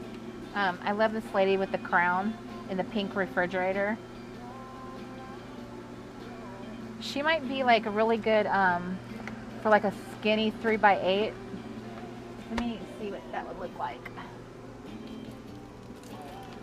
Okay, so I have a 3x8 here. She's too short for a whole long 3x8, but she'd fit. I would just get part of this up here. But I wouldn't hate it. I think that would be super funny. Okay, I might do that. So I'm going to set this one aside.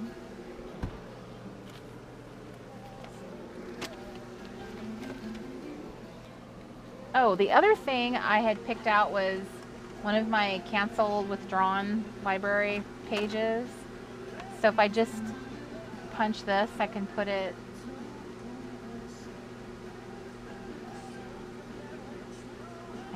in the junk journal. Let me add this in there.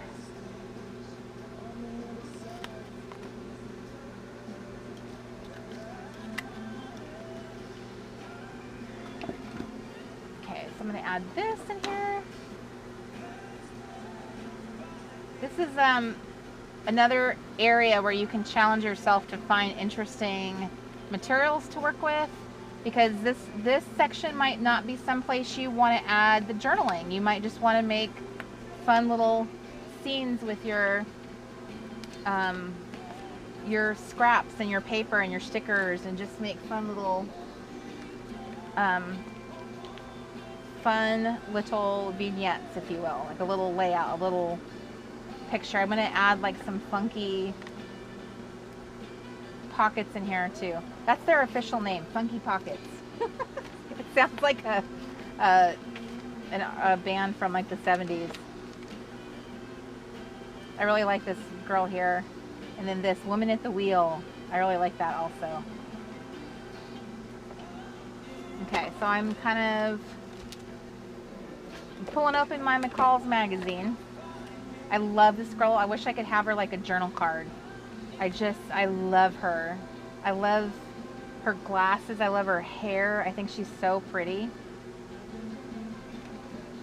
I'm not sure if we could get the whole thing. Ooh, pretty lipsticks.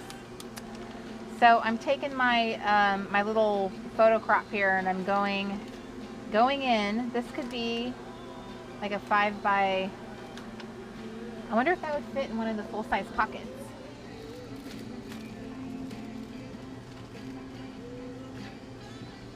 Okay, so I have two 6 by 6s.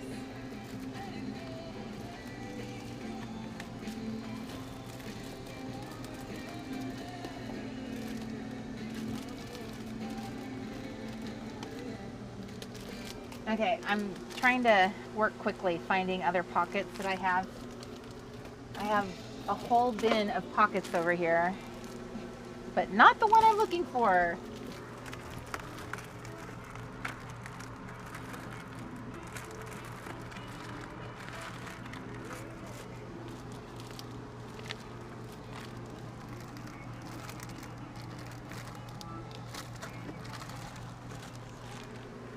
Oh my goodness gracious. Okay, here's one from Studio Calico. I have so many pocket pages from different companies. I have no idea. Let me try this one. Okay, it's a full size. I have 2 of those. Ugh. Okay. I did want to try doing something where like I split the picture so I have 2 pieces in there. So I could do this, except she would have this border right here, which would be kind of weird. That's not what I was hoping for, but height-wise, it's like really perfect. I know, I'll have to think about that one. Ooh, maybe her face would fit here. Clairol made lipstick at one point. Isn't that interesting? The company that makes hair products, they actually had a lipstick. So, no.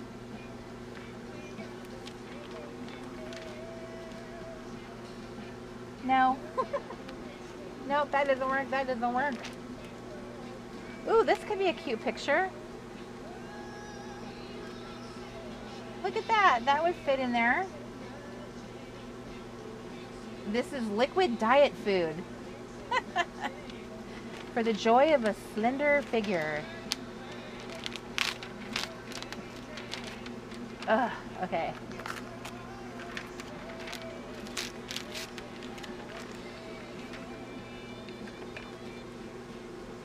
She actually was an Easter egg, this girl right here, so that you could make her into a divider for your junk journal, or like add flowers. I started her and I cut her face out and then started adding flowers to her. But she was one of our Easter eggs. Okay, so I have this that I'm going to add into this pocket right here, which is very, Okay, since I'm not using these plastic mats anymore for the cover, I think I'm going to turn this large one into a template.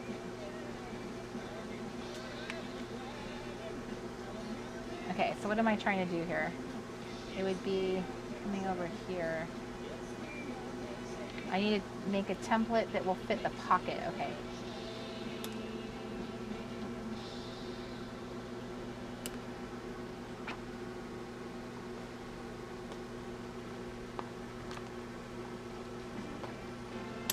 I think the clear material will make that easier to see what I'm doing. Okay. Just trim it down a little bit more.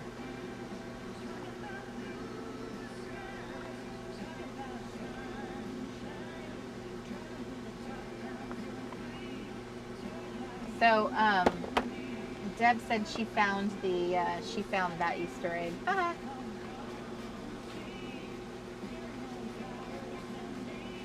Oh, Miss Serenity, you changed your little icon to your. I'm so used to seeing your other one that now I'm like, oh wait, that's your little face. Hi, Jennifer from Massachusetts.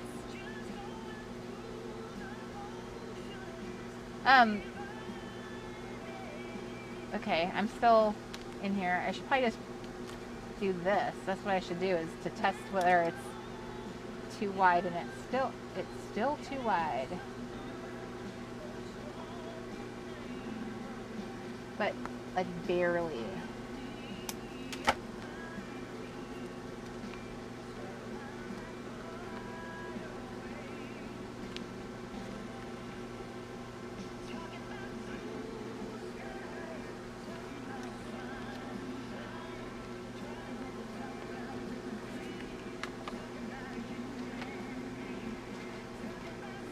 Okay. I'm struggling. I still think this is probably too wide. Jeez, I didn't realize I'm that bad at estimating on my cutting. Let's try it again. This was one of the covers I was using on my junk journal for a long time, and now I'm turning it into a photo crop.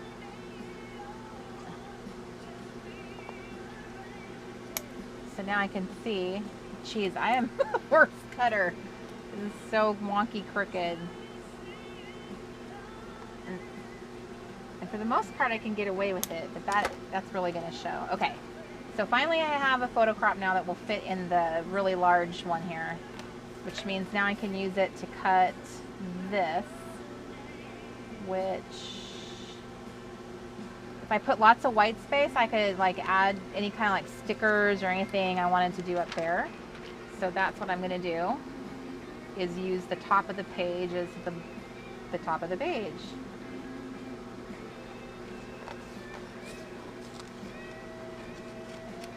Okay, and then I'm going to cut it. Going on eBay and looking for vintage magazines or your local antique store. Antique stores often have people who collect magazines, so they have like a really great variety of them.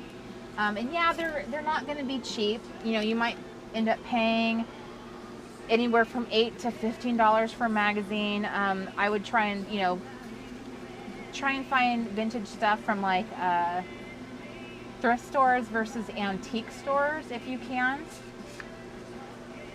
But vintage magazines I find make really great material. They have like really cool ads and stuff, and vintage photography. So like, look how fun that is for one of my pages. And then I need something for the back of it.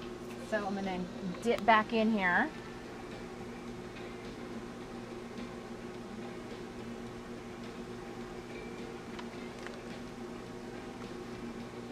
That would be a, oop, this would be a cute picture, but I'm going to be cutting it off right there, so I don't want, I don't know, it'd be short at the top. Wow, she'd be, she'd be something else. Okay, that would be funny.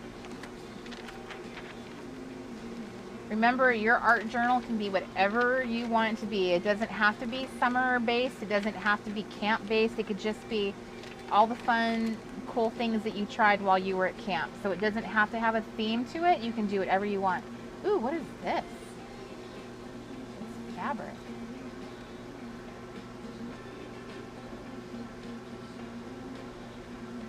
Interesting.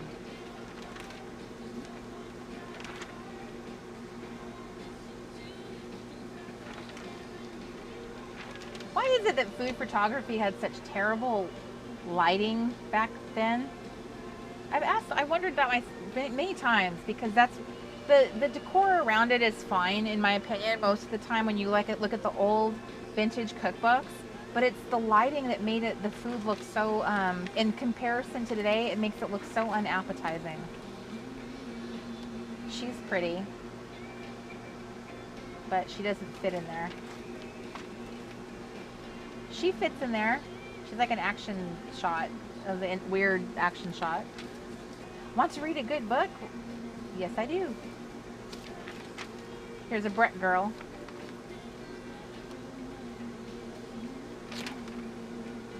Ooh, there's a really pretty Brett girl. Okay, she's the, oh, it's an Avon girl. Okay, I'm gonna sacrifice this Brett girl for the Avon girl on the back.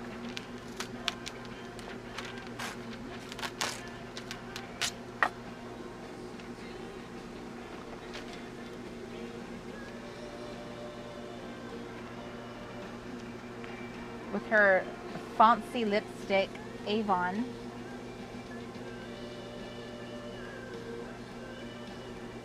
Coral Sizzle. All right, let's get her, girls. Hopefully she'll, yep, see, she totally fits in there too. So rather than do something like that's perfectly in the center, a lot of times I like to shift over it so it has like, it's kind of offset, and it gives you a little bit more white space over here than making her perfectly in the middle. To me, the way I look at it is sometimes when you put things in the middle, it's a little bit boring, but when you just make a subtle little shift over to cut it and make it kind of like cut off, and she's sort of like off to the half or 1/3 over, it makes the image a little bit more interesting, especially because I have more white space over here. So I'm sure there's some like technical way of what they would call that, but I'm shifting her over some. Ooh, I'm going to cut off her hair, basically. Diana says, I always wanted to be a Brett girl.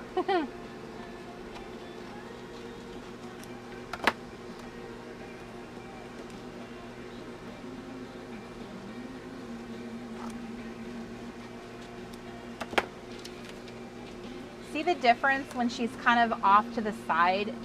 I don't know, it's more intriguing than just centering her like a perfect little picture.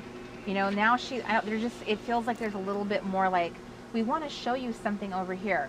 So if you wanted to truly treat this like art journaling, you could use this whole white space. Whatever magazine you're working from or image you're working from, you could use the white space in the image as the place where you're going to write in your photography. And I could talk about like when I was a little kid, you know, I loved watching my mom put her makeup on. I was intrigued by women and their lipstick and the makeup my mom carried. Like where's the pocket?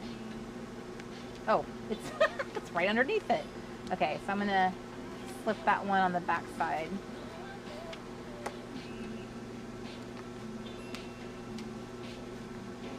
Good night, Miss Scraft. Scraft new NH.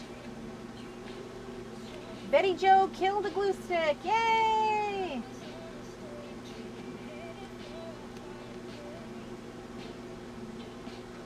Okay, so see how we've kind of, by cropping them and giving them that interesting area around them. Look at their little doggy. Well, not little, he's a big German Shepherd.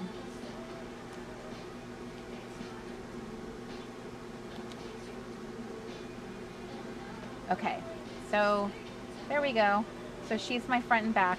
So this, because these are going to be on the inside of the junk journal versus in the far back of the junk journal, I'm going to have to trim off these edges right here and punch into the pocket.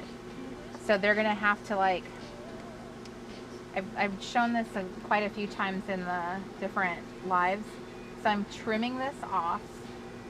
I'm not going to use the little hole punched strip that comes with the pocket. I have to ditch that because I don't want these pages to stick out. Ooh. Okay, so now I'm going to punch them as if they were a regular page, so I'm going to have to punch into the pocket on both of them. So I've got my puncher. I've got to get my template. So the only thing I'm going to do here is I'm going to make sure that where I'm going to punch the holes, like I'm making sure how do I say this? Where I'm placing my template, I'm kind of making it centered on this, the length of it. Bringing it all the way to the edge and then center. Making sure I have like the same equal amount of distance on this end as I do on this end, so that it'll end up being even height-wise.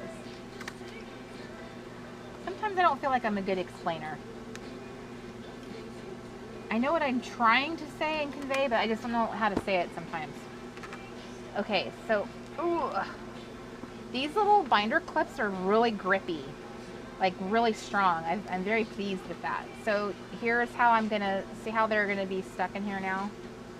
And now the width of them, which they're still kind of widthy, but I think it's because the pages that I have underneath them are really, some of them are really narrow. Here, let me double check this. I'm gonna double check my work here before I punch any more. This is where it counts because they're gonna go in here one day. And if I didn't punch these right, I want to fix it now. Nope, I punched them right.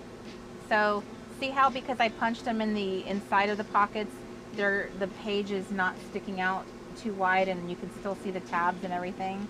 That's what I'm making sure of. That's the sacrifice you have to kind of make if you want them to not extend past the...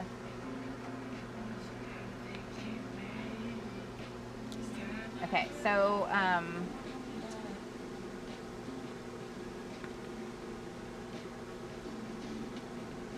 that's kind of cool that it had stuff on the back side. So she has not been punched, so she needs to be punched. And this needs something on the back. Okay, and I had, this is not memory keeping, this is like making just little fun vignettes. So this isn't about capturing memories or anything like that. This is just making fun little artwork in the pockets.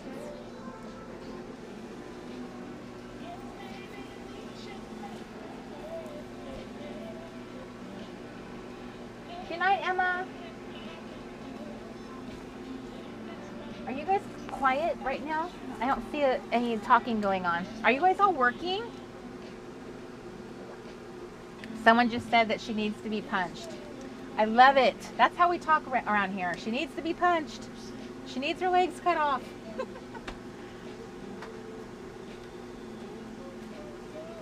I have this fun little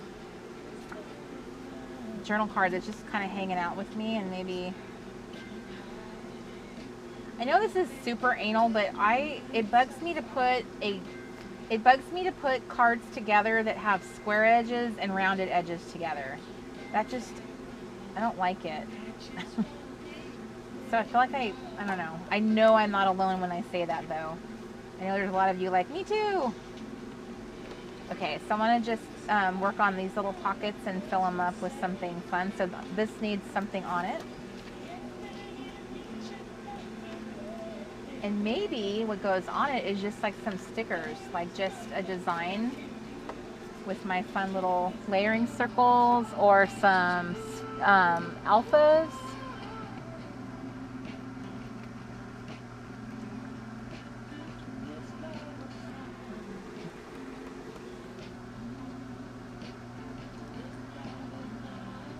Okay, I'm pulling out some stickers here.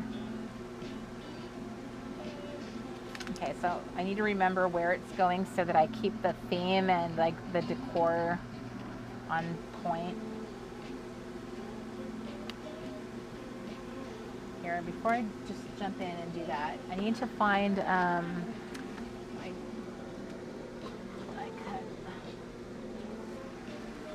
okay, so I'm pulling out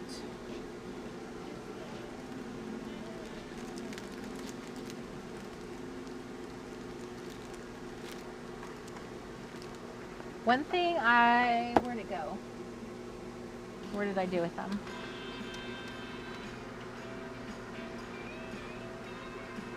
Oh, my Lanta.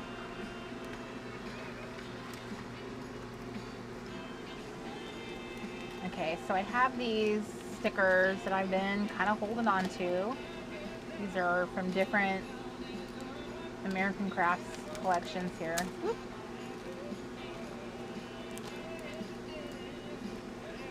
So maybe I'll just put like a fun puffy sticker on here. So let me see what I have to work with here. I have You Are Gold, which that could be cool because it's like a real, like color-wise, it kind of complements her top and it contrasts against the blue and the pink. So that could be really cool. Oh, that was part of the sticker. I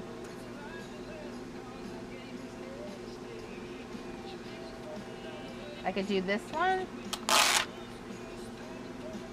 That could be cute. We'd make this really simple.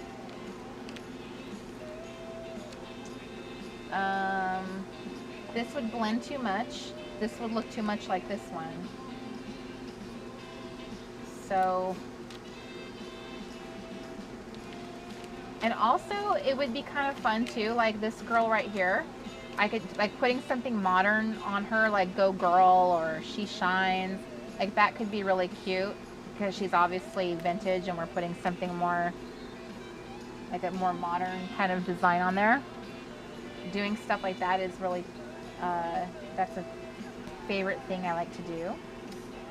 This right here came from this collection that I'm holding in my hand, so this would be complementing.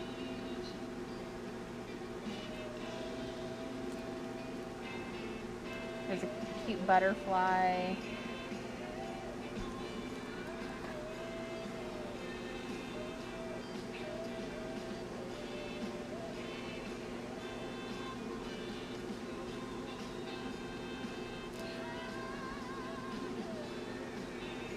There's this one that says you are beautiful. One thing I could do is I could cut her out and put her on this background. That would be kind of cool.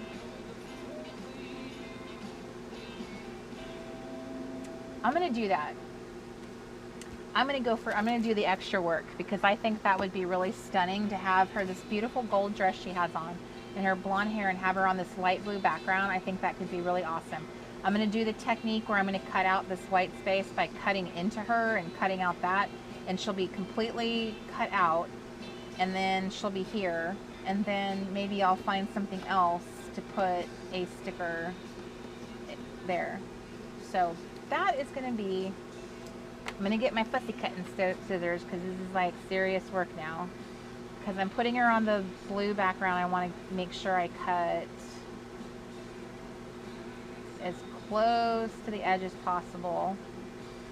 Again, with fussy cutting, it's really great. You don't have to put a lot of stress on your hand. It's really about holding the scissors and kind of using this hand to steer and guide the paper in the blade. So it's not as much effort on your hand. I'm just very gently bringing the scissor blades together as I guide the paper into the blade. So your hand is being very light-handed. Sometimes I think we put too much pressure on it and it starts tiring out your hand.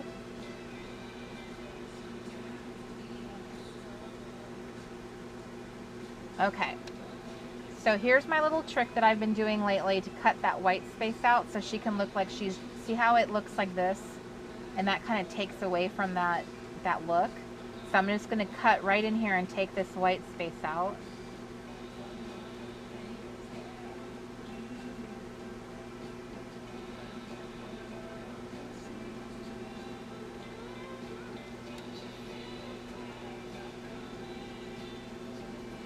Yeah, B says that the way I do it, I must have a super hard grip because I get a swollen hand. Good night, Miss Kelly. Good night, Miss Norma.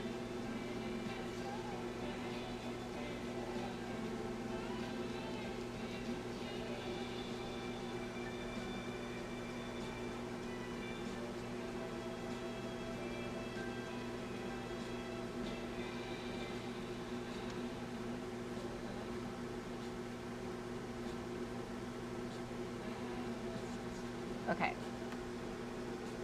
So now when you put her down, see how like now she looks, I'm going to make her elbow get cut off here. So I'm putting her, making sure she's all the way to the side. And it feels like she's more real and more texture to her. And if I wanted to, I might even find like a flower or something like really pretty to add. I'm not sure if that's, maybe a star? I don't know. Sometimes I like, I'm afraid to like push it too far. Like I really like to, my first instinct is to be simple, but then I'm like, but what if you just did this one thing, it would be amazing. So I'm gluing the back of her, and again I have these, like, her arm is cut, so I have to be really careful how I get her on the little card here. So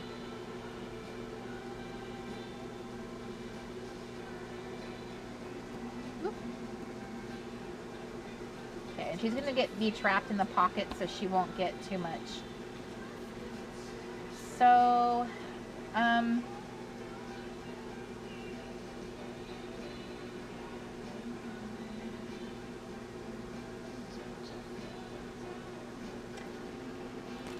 so some flowers could be really pretty, especially because some of these have got pink in them, and that pink would be a nice little offset. So let me look at what my flower options are.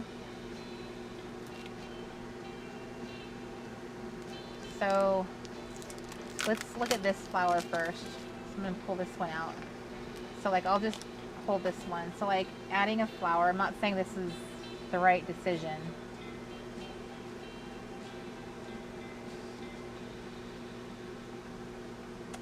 Yeah, I'm not sure that I love that one. Although I might like this better if it didn't have this sticking out. So if it was more like just, but then that would look kind of odd to me. So let's just go ahead and take those out of the, so let me see, there's this flower too. I think what's kind of bugging me is the fact that I cut all that white space around off of her, and now I'm adding white space with these flowers, and it doesn't look as, I don't like the way it looks. What if I added a star? No. So maybe I just live with it, with her just being right there, and I make a separate filler for the pocket that's behind her. I think she's pretty.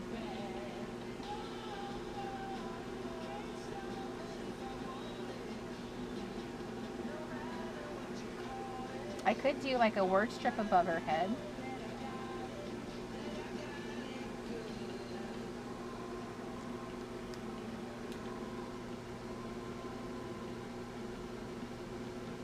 I'm gonna just gently lay that down there. I don't like it. Okay, so this just makes me more determined to get something cool in here that's kind of like, that will speak to this picture of her over here. Which means I probably need,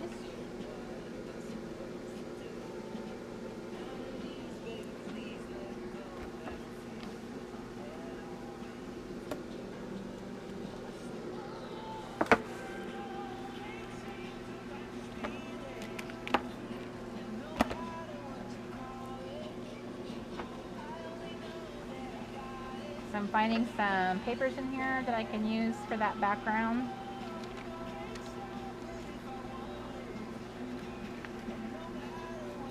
Which could be like ledger paper.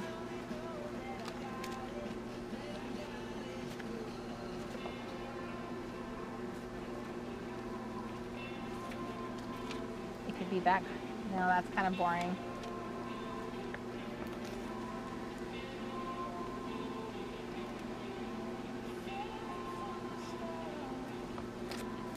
These are cards I give out at events. We put like buttons in them and stuff, but this is like one of my favorite patterns.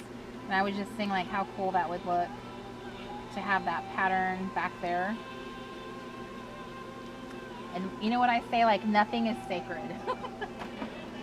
Okay, so I have a million of these cards, so this is what I'm gonna do. I'm gonna treat this like, just because this is fun, and maybe I'll put it on the back side. Now that I have this in my hand, I'm gonna cut this up. This is an idea. If you have one of these cards in your possession, you could cut it up like I am and slip it into one of your pockets.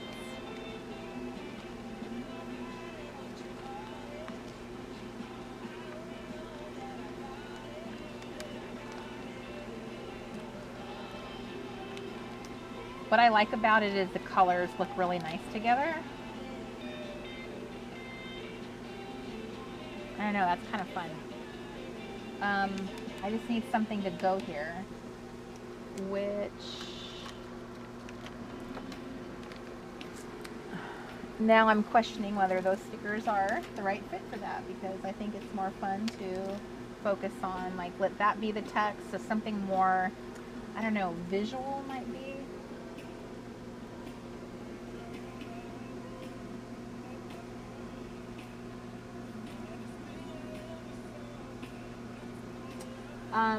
Miss Jennifer, you are so sweet, girl. She says, I wanted to share something about JJJ. I have loved it. I loved Camp 2, but Corey Speaker, you have helped me play so much and not worry about anything. I have loved the workshops and the lives have been great. Thank you so much for all you guys do.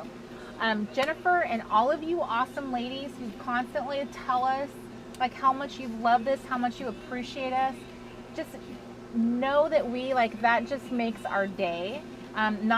You don't need it to, we're so happy you guys are here. I'm not saying this to make you feel like you need to tell us these things. Just know how much we appreciate hearing that. Because that's, for me, that's my paycheck. I have said that many times. I just am very motivated by, you know, that you guys love what I'm doing. And what I'm doing is just providing the opportunity for you guys to be together. Bye, Miss Laura. Good night, good night. Because you guys are very much an important part of why this is so wonderful. Mark and I just kind of set up the platform for it, and then you guys come, and you guys are genuinely so awesome. We are very, very lucky to have such a wonderful community to spend time with, to spend our life with.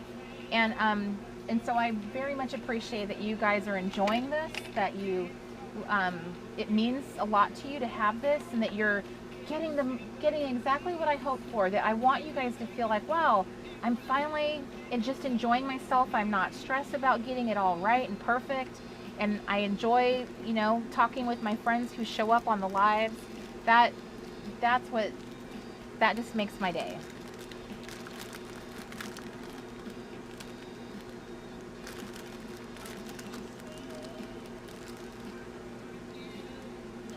Okay, I don't know if this is gonna work. I just saw this in here. I guess it doesn't really go together, but it sure is cute on this card, isn't it? I might have to like move this card out and put something else in, like maybe this could go on the back. Isn't that so cute? That looks like it belongs together. I kind of feel like we should put this together, don't you? I noticed that Mark and I used to struggle a lot explaining what we do. Like just today, the lady, you know when you get in the dentist chair and the very first person starts getting you all set up for the hygienist to come. They'll do like your exam, they'll do your x-rays. And so she's very friendly, and she was asking me, so what is it that you do? And I just think I've always kind of struggled. Me and Mark always look at each other. What do we do? But today, it was the first time, like, I was just like, this is what I do. And it felt really good that for the first time, that wasn't a hard question to answer. That was really, I think we're like really owning this now. Like, this is this great thing that we get to do. And, oh, you guys, wouldn't this is like a puppy. These are these puppy stickers. They're sort of like rubbery. And these are a hoarding thing. I hoard these, okay? But didn't I just say that this is the project to use them in? Doesn't she feel like she's like this little summer girl in a summer story, and she should have like a fabulous little scooter? Wonder if that will fit. I think it will. So let me find a really cool, I don't know, she needs a background for her little scooter. I don't know what that would look like. I also have these are also things I haven't been hoarding for my travel journal.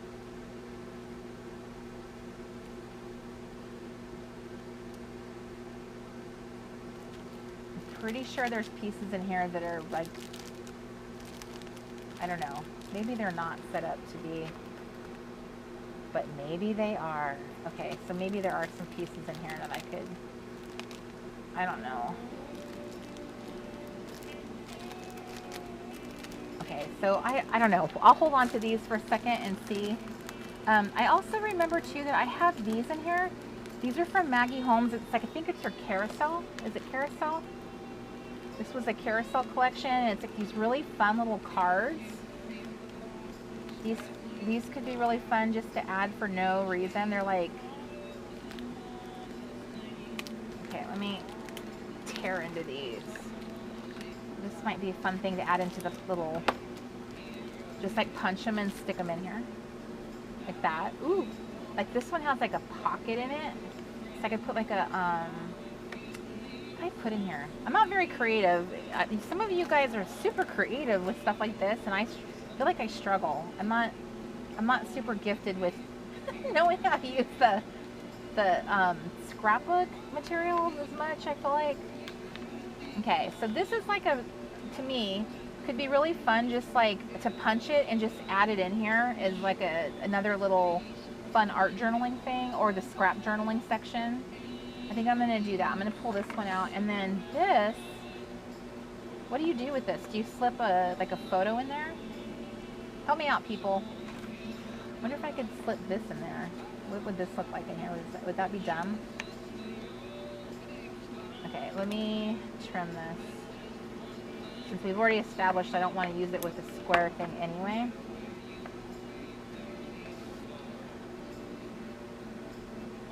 I could add like a word strip here or gold letters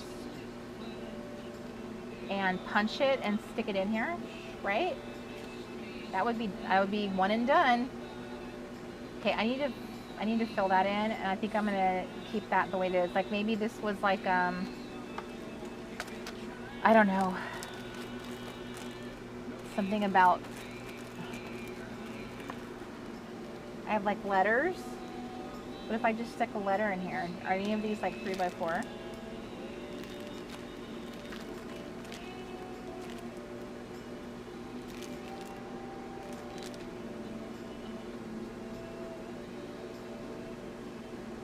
I don't know if any of these are like specifically 3x4. This 4 one is cute. That would be cute in here, like the colors of it. That 5 one is cute.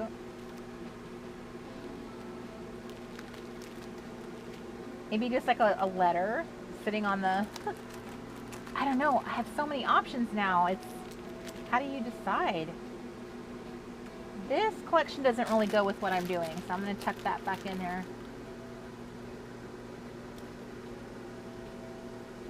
These don't really go in there either. I have these letters that we talked about before. See, that one wouldn't fit unless I trimmed it. But let me see, what other... I have solid colors and then I have patterned ones. So like if I put, this was just a background, like just a patterned paper, and then I picked one of these guys. Like my number 9 that follows me everywhere. Okay, let's see. Let's see what we can do here. I think the key is finding like a really great paper to be your background, to be your muse. And I do have some papers in here. This is like my paper box.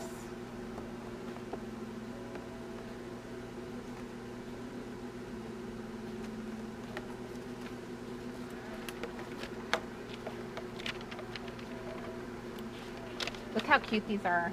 The little little trucks with my little logo in there. Okay, I'm gonna pull this whole stack out.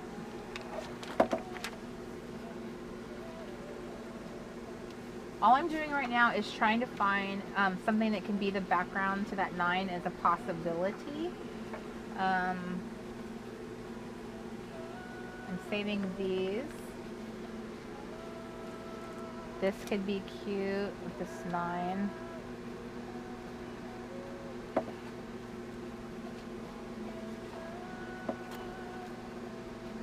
I don't know, I don't think the 9 is the right solution.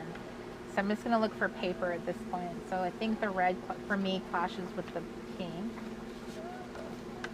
Sometimes I don't feel like I get very far in these sessions because I'm very focused on making like each little page or whatever be awesome. But I'm okay with that really because I want it to be that this is something worth taking the time, and I'm enjoying the process. This could be some craft paper, which I'm not loving. Butternut. I just have like a lot of, and if this is what you end up doing, then you can see like I'm doing it too. This is part of like finding the right thing, the thing you really love, enjoy, that looks good. That paper would fit in there. That would fit in there. That one would fit in there. Ooh, this would be a good background journal card.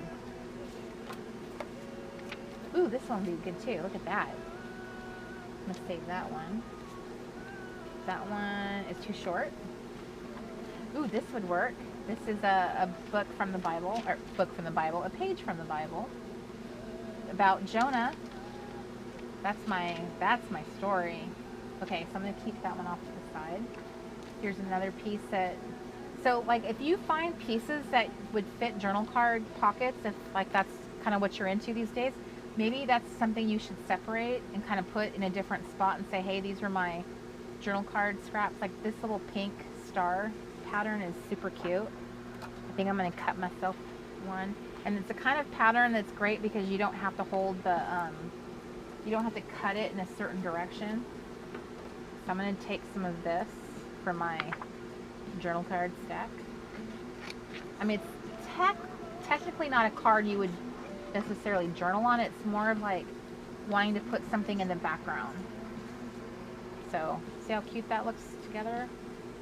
And that.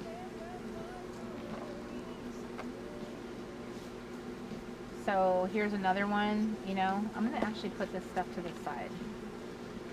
These smaller micro patterns, like these, is, well, maybe not that one, but you can put stuff on top of this that will kind of like look like it's being, I would count that. That's too busy. This is solid. This is too busy. Too busy. I would use that. Oh, I would totally use that. Yum. Use that. I think this scale is too large. Too busy. Too busy. You would use that. I would use this. I would use that. Too busy. So like this is a good way of making like a separate little scrap box. I would use that. Too busy.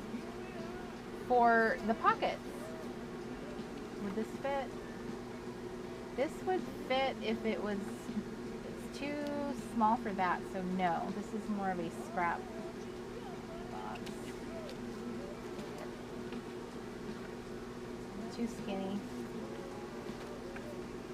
So just like consider that, because that would help you further organize your paper. It's kind of making like scrap the pockets be more friendly. Do you have pocket friendly paper? I guess is what you're asking yourself. Like, would this be a good pocket filler? Give me some, like, that's interesting, you know. I'm making myself a little pocket friendly papers, and I'm going to put them in a separate envelope so I can grab that. And when I inevitably forget that I have it, you guys can be like, remember that pocket, that envelope you put together just for this purpose? Because apparently I need to count on you guys for to remind me. Okay. Oh, this is one of my favorite papers. I love this one so much. And although it is on the busy side, I will, I don't even care. I love it a lot. Okay. So this is the stuff like I keep all these stuff is in my little scrap stash. This is the scrap stash pile I'm going. You can see I have like little scraps of things that got left over from punching and cutting.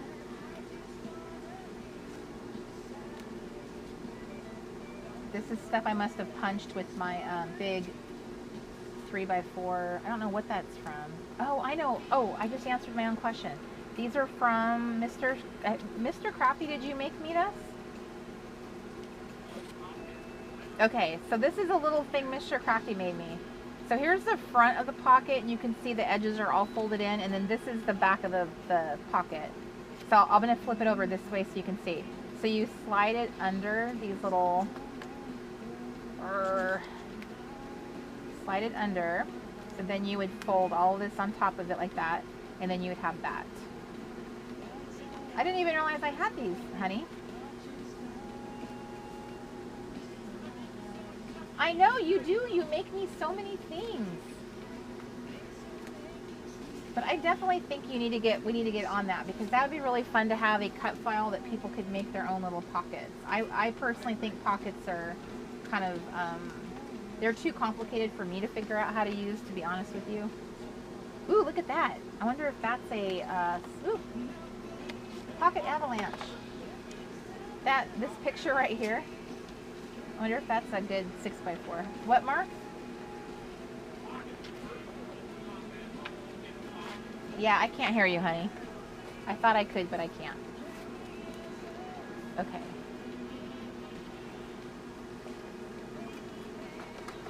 Okay. Doesn't that look yummy and delicious? This right here is like a little buffet, a buffet of paper. That is eye candy. Okay. That was my little scrap. That was my one of many scrap stashes. I now have multiple ones.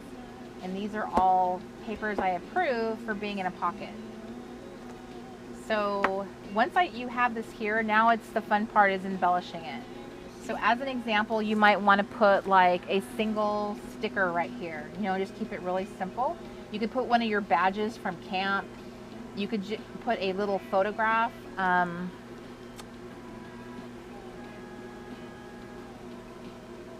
Like, here's one of my little, these are embellishments I bought. If you have one of the camp kits, you could do that. You know what I'm saying? Like, you could just put a really simple little embellishment in there. This could be like that. Of course, it doesn't really go with her. So I have that, stay-at-home radio. That's cute. I have colored pencils. That could be cute. I probably wouldn't put another girl in here. I don't want them to have to compete.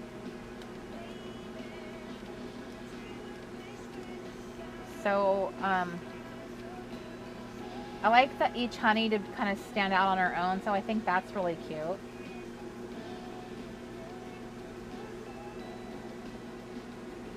And just like that.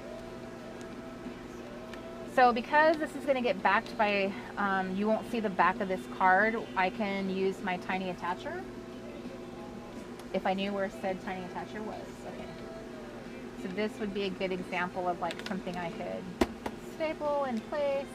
And then this would also be a good place to do my fun little teeny tiny little stars, because I have these fun little pink stars, and now I'm replacing a couple of them with these little tiny ones. So I think there's like kind of power in clusters, like visually.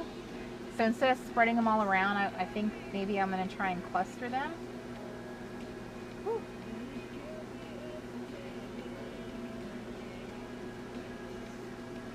So we'll see.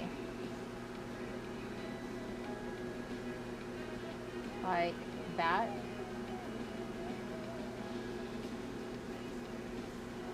And I like them to be like different angles. They've got 5 points, right? So you want them to like go different directions so it's more visually interesting. Like that to me looks more cute. So now I need to get some glue down. Okay, so I'm gonna go grab my liquid glue. Hold please.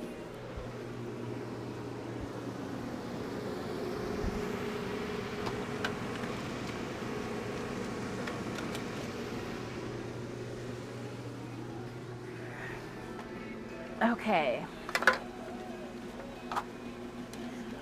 Think about how far along you are going to be at the end of these 13 live sessions. It's going to be crazy how much you're going to be doing. Okay, I'm not sure if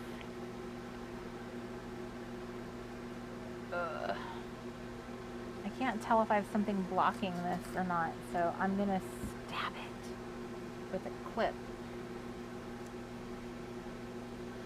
Deb says, what did he do before he met you, Corey? Yeah, he had no crafting in his life. Mr. Crafty is very much a tech nerd. He just likes to be on his computer. But it was his idea to buy that silhouette. So he kind of, in my opinion, he kind of started it. Mr. Crafty. Yes, sweet girl. I can't tell if I got a little... Baby, don't use my precious Tokyo chopsticks. Those are our ramen chopsticks. We don't use those. Those are sacred. Do you have a paper clip? I do. I sacrificed one of my Tokyo paper clips. Do you want me to work on that? I while feel you like there's look at something else for a minute. There's something in here that's kind of Could be keeping. right. I can play around with it while you work on something else for just a minute. Oh, see that? Look at that. It's like a big glob of. It's a glove. Thank you, sir. I will chopstick it all up. Chop it up. I'll chopstick it up. Okay, so in the meantime, while he tries to get that clog out for me, thank you very much. What can I do? I could sacrifice another paper clip. I should probably sacrifice a less awesome paper clip. Do I have a less awesome? I do. So I'm gonna, this is what I'm gonna do. My glue is a bit on the thick side. Okay. So I'm gonna put some glue down where I think it should belong. Ah! Could I make this messier? Okay. I really don't like where that got positioned. Oh my gosh, you guys, I almost wiped that off on my shorts.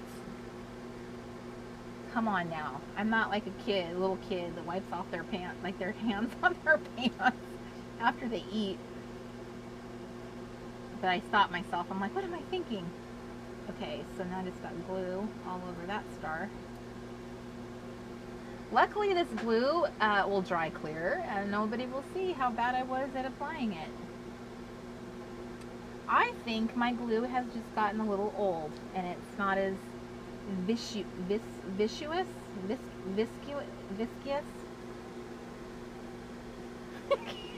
Oh gosh.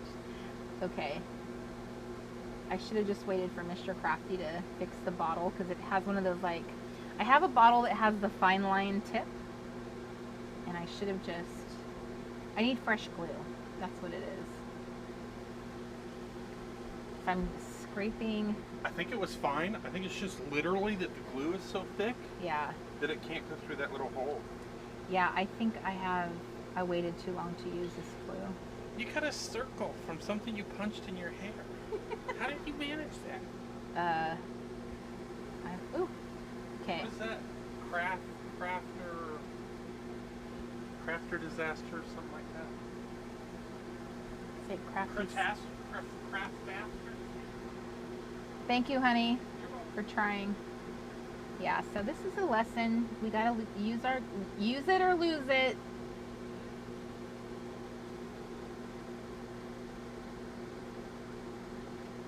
Here, where are my tweezers? Let me get my tweezers on. Look at this. That's like craft surgery. Okay. There we go.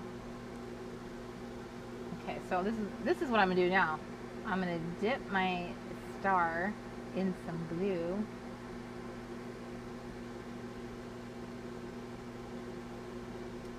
Now these tweezers are so hard. It's so hard to. It's like they're the opposite of what your brain says to do.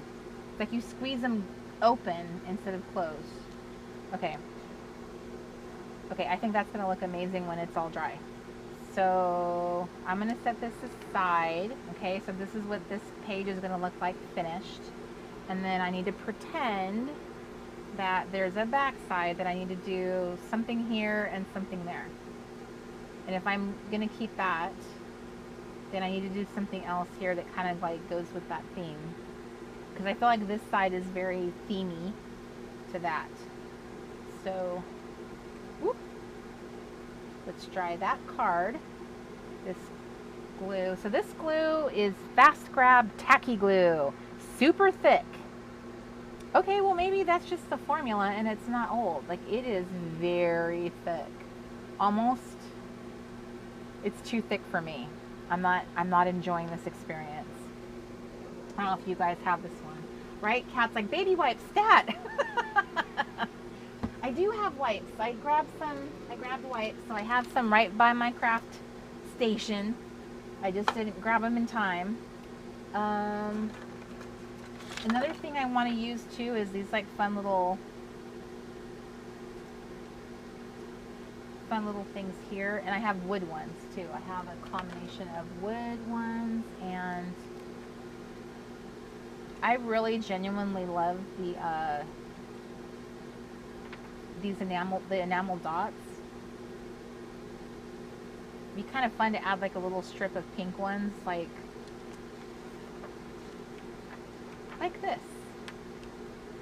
Just because I can.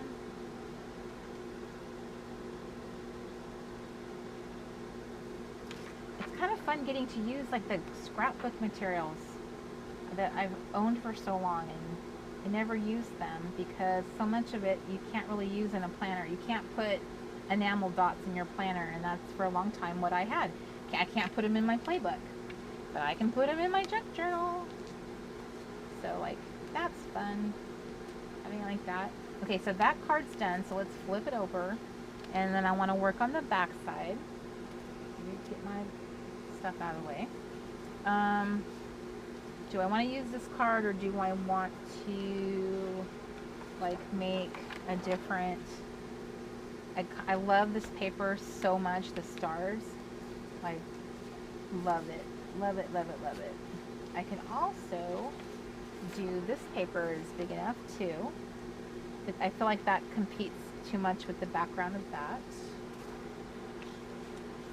There's, this one's too wide that way, so I'd have to do it like that. That does not go with that at all.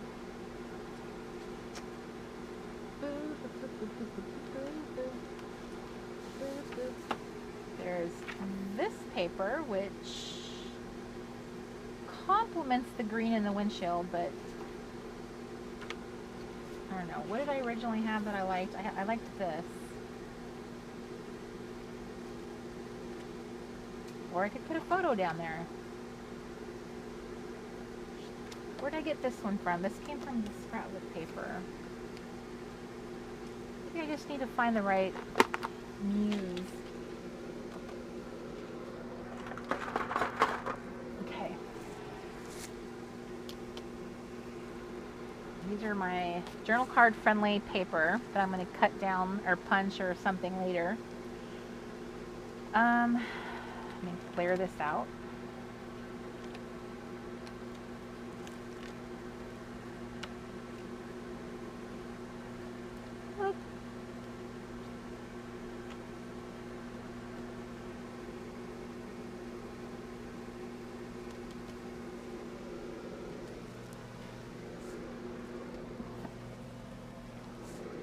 Okay, I'm back to my magazine. I'm back to fishing for stuff in my magazine. This is my Target. These girls would be cute. I do not like her top. They're not wearing outfits that to me are complimentary. That's kind of a crazy mess right there. Yeah. Sorry, girls. That's fun. Like, that's a cool, like a 6x4 that you could cut out. Here's Betsy McCall, a little cute little paper doll. So I'm looking in here. Let me see if I can find something that would, the McCall sewing book. I think I have that one.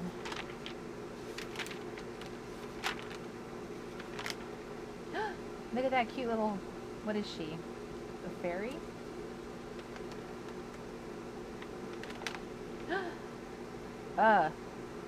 Sardines. Yum yum.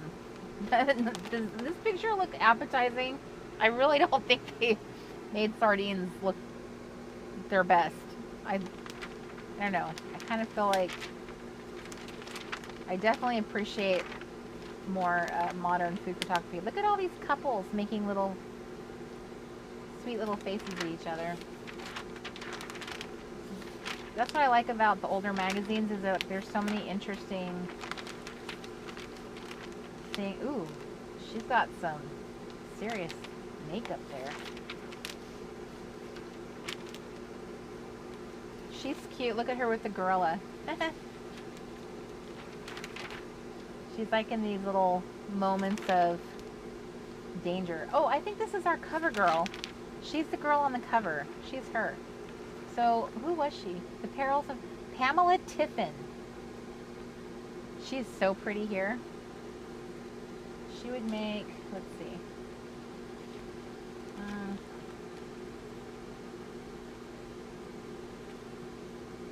Yeah, like right there. She would make a really good, like, a small 3x4, but she'd probably make it even better 6x4.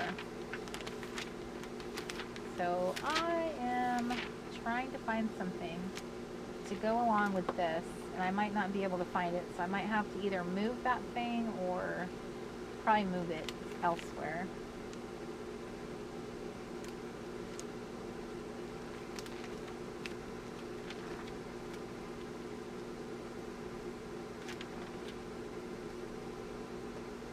Frosted blush on. A little lift of color with a sprinkling of lights. You could paint your shoes. Well, you know that probably didn't work. It didn't look good. The tulips of fashion. That's cute.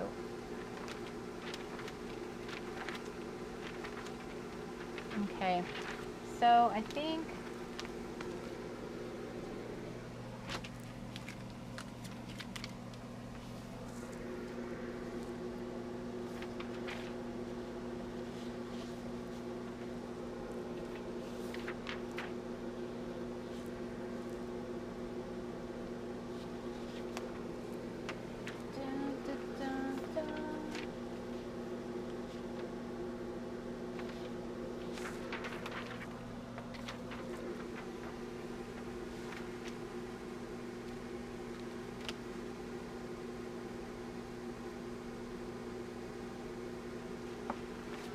okay, I'm going to cut myself a honey.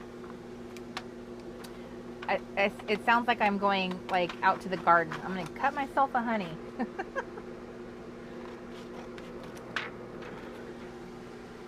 Okay, so this honey, oop, I want to make sure she's got white space around her so she looks more like she's like all set up for success here. I don't have to change her background or do anything to her at this point. She could be just like as is. Now another option is to cut her out and then put her here on this background. To me, this is kind of like really busy, and if I wanted to put anything, it would be like a single word or a word strip, but I still feel like that's still busy. I don't know, you guys. I go back and forth about this here. How do we feel about that? Is this a yay or nay? Like, this page is... I'm curious what you guys feel. So, Kristen just finished 5-page totals. It's time for ice cream, she says. Sloan says, it is hard to make sardines cute. I agree. Deb is joking. There's something really fishy about that page.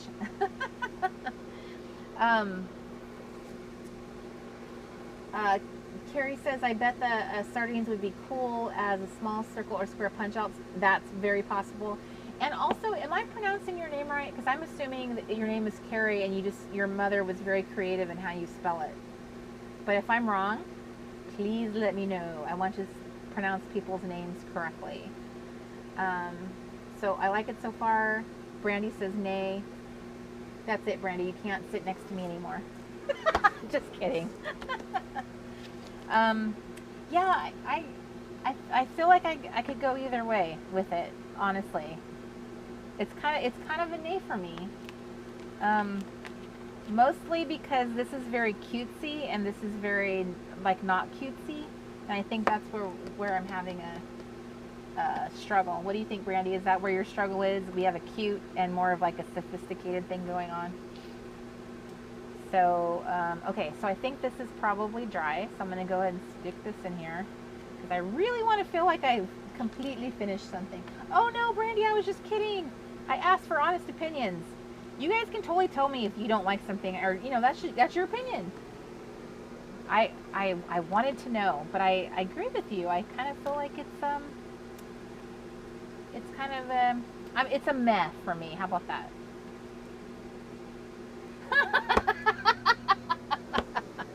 Brandy just invited Beverly to join her at the isolation table because Beverly didn't like it either. Okay, so I love this. I love this side. This is rocking it for me. I feel like the pink and everything's just like, this is awesome. This is not awesome. And I hate to say it, I feel like it's this. I'm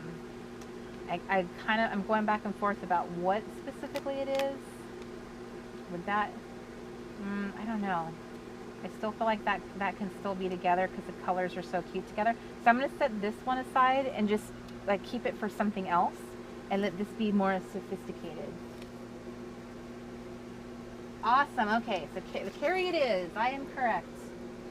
My mother was a bit creative too, because the spelling of my name, Corey with an I, was kind of a bit unusual. I think it's more common now, but I was definitely in the minority. Everyone has always wanted to spell it with a Y. Okay, I just lost my photo crop. Because they're transparent, they're really wily. I'm gonna cut this paper because it has this fabulous stamping in it. It is so yummy. So I'm gonna try and make this work with this layout I'm doing. Oh, you know what? How about this? How about this? How about I make it the big one.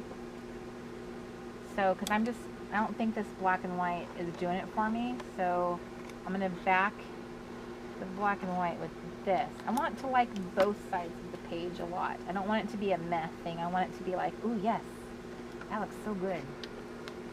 So I just basically took this whole thing apart. Okay, so there's that. Here's this. I don't know why this came out. Why did I take this out? So there's that. Now I need to replace this. Okay, we are getting closer to what will make me happy.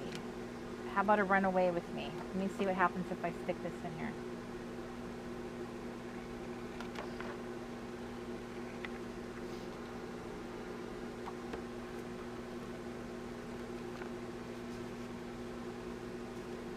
I don't hate that at all. Why is that sticking out so much? Why would that not, is that not,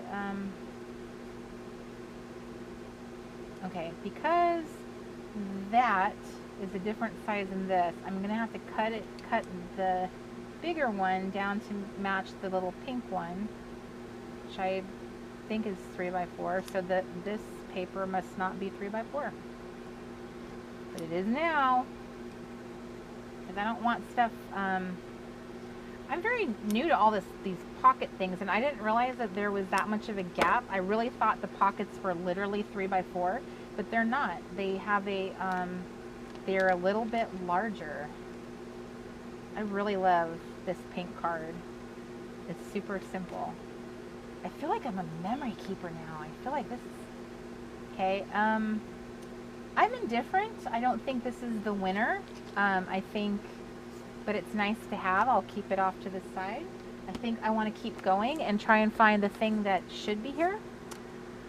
Let's come back to my papers. Let's see if I just don't have, maybe if I had the right paper. That's too much pattern. How about wood? That's possible. I could do a wood grain in the honey. Okay guys, I'm not gonna, I feel like I want to want to get her off there and put her on here. Why do I always want to do that? Why can't I just be happy with her the way she is?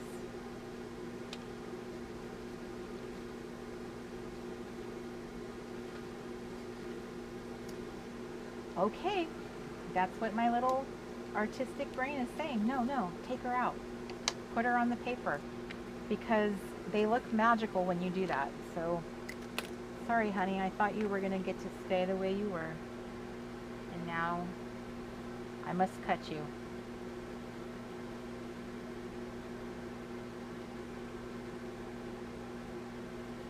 I'm sure deep down inside, she's super thrilled to be part of this project, and she's just like,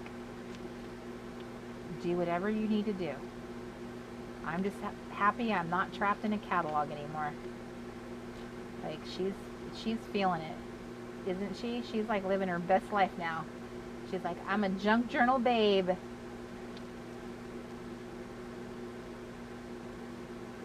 I know it might feel silly to you, you know, but I really feel like a lot of us do kind of look at objects and kind of feel bad about tearing them up and ripping them apart. And especially because a lot of us really like vintage stuff, and you know, there's kind of something very special and a little bit sacred about them because they're like little bits of history.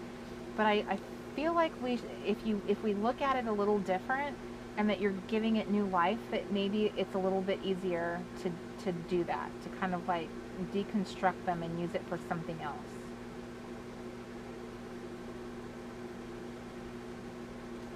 Okay, so I cut the white part out. Now I just need to go in here and get this white part. I'm going to cut up her arm right here to get to it. Yikes, that feels so weird. I cut her bad. But, I want to get this white part out. Okay, and then look how, like, fabulous she looks. And she's got the... Okay. So let's play with this. So we could put her kind of like here in kind of an odd placement, and then put some kind of text here. So we're kind of letting this play as like a... What would you call that? Like a border for her. And she's not really in the middle. She is a bit offset, so it's kind of like obviously intentional where she's been placed. And then I would have all this white space. Another option would be sliding her all the way over to the side here, cutting off her elbow, and then having this here. And then this is where like something could be said, like a fabulous quote, my thoughts. I would probably type something up and put strips here. I could put her here. I don't think that's as powerful. I think it's kind of like either here or here. And the more I look at her, I like her here. So I'm going to glue her here and then slice off her elbow. I personally feel like when I work with honeys, I really like them. I mean, she's fine here with her elbow intact, but I feel like when you cut them off a little bit, it just gives them some kind of movement. It makes them a bit more interesting.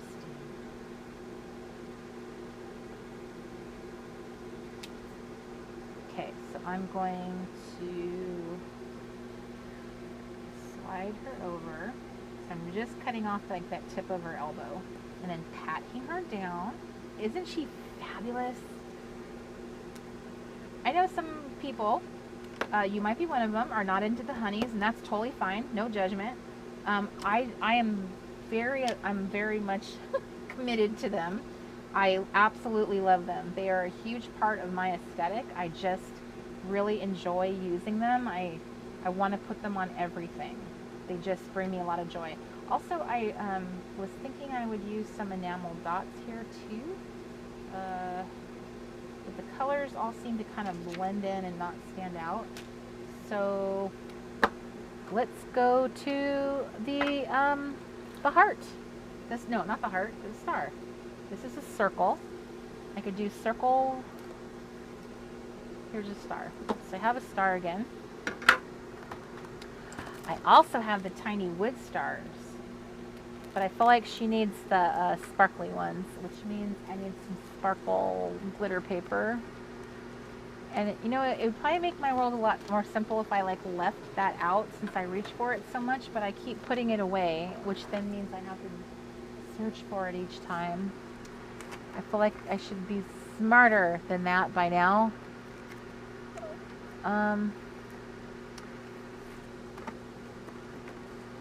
Oh, here it is. Okay, it was upside down so I couldn't tell. Oh, also, I ordered 2 more packs of those flowers that I super duper love. And I think these were on Amazon too. And they weren't prime or anything. They took a while. The person that sent them to me, she like packaged them really nicely. She put them in this nice vellum envelope, and there they are. So I got 2 more packs because, I don't know, because I don't want to hoard them, I want to use them.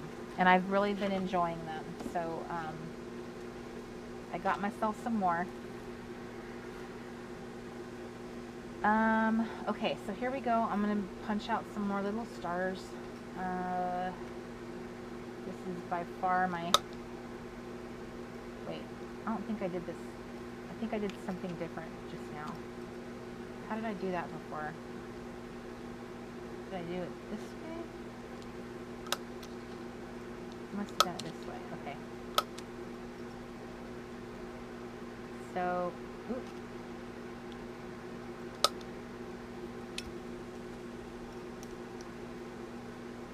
It has like a little alligator jaw, and then they all fell out.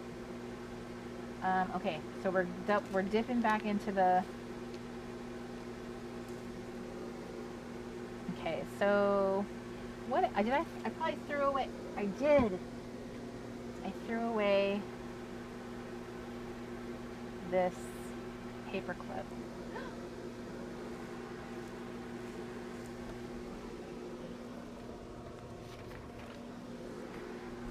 Okay, so look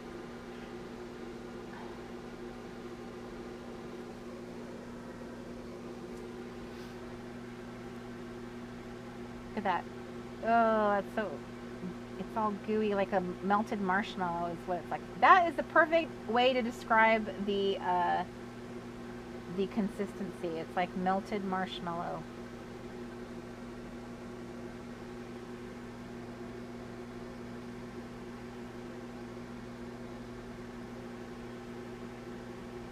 Where are my tweezers?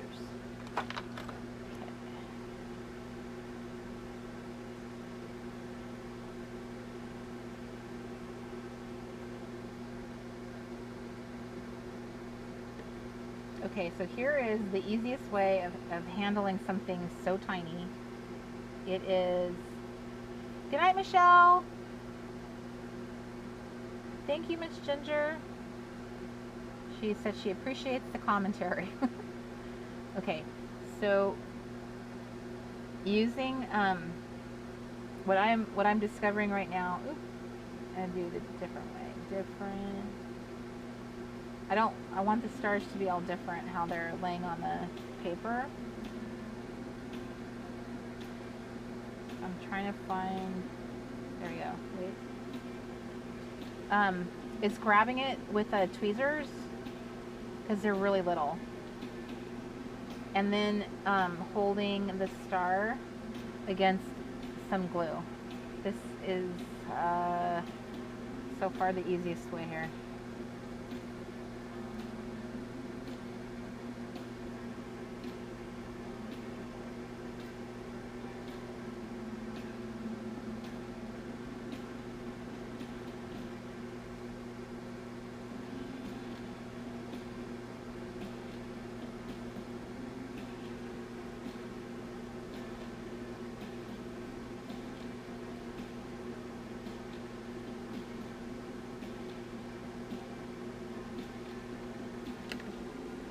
Okay, so there's some stars, and then at some point I will add something there.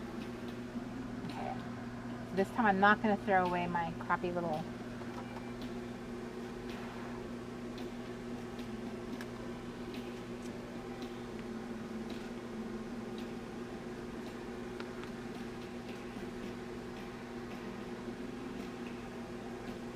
So now I have two. I'm back to having two places that I need to fill. So one of them could be that.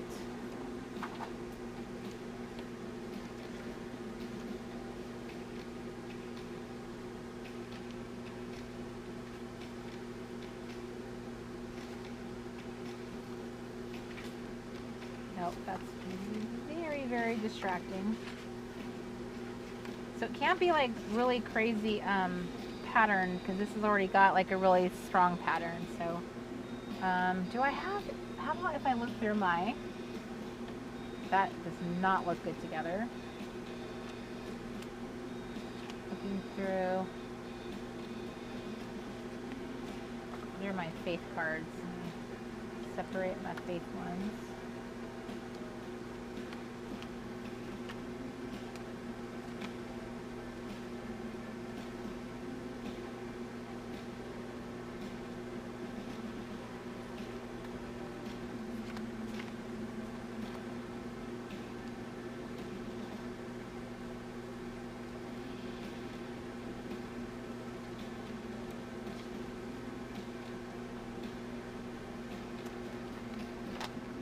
Okay, so,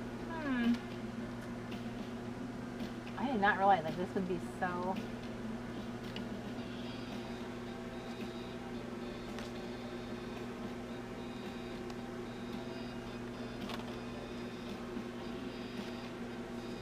Yep, I'm taking the easy way out on that one. Okay, so that leaves me with this one to do. So how about if I feel like book copy would look good. Or ledger could look good.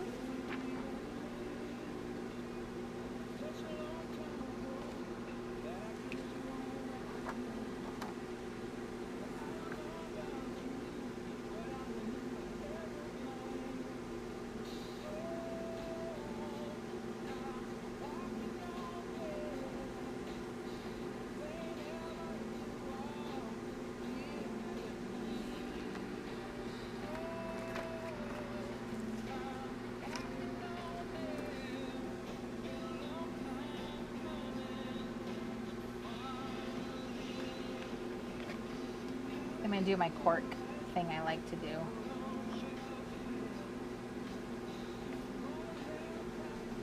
That was successful before when I did it in my faithful section.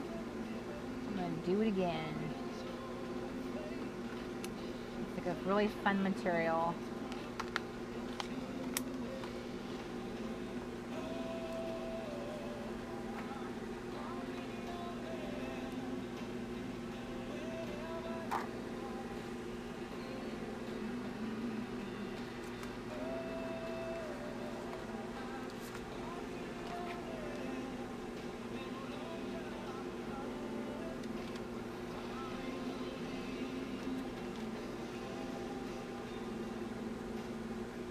So as an example, I could just find something, a really super simple icon like that, and just like be very simplistic.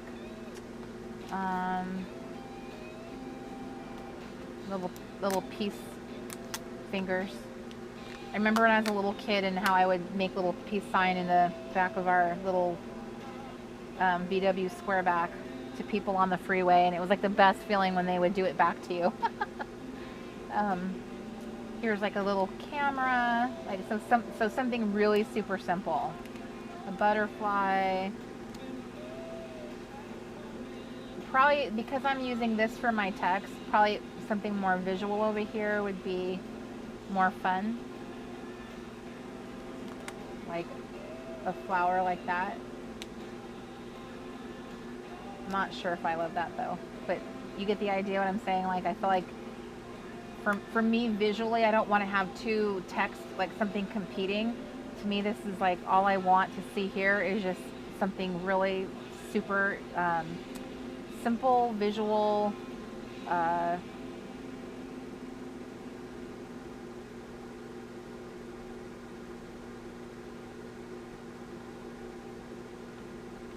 can't decide what I want there. It shouldn't be that difficult, but somehow it is. So let me see.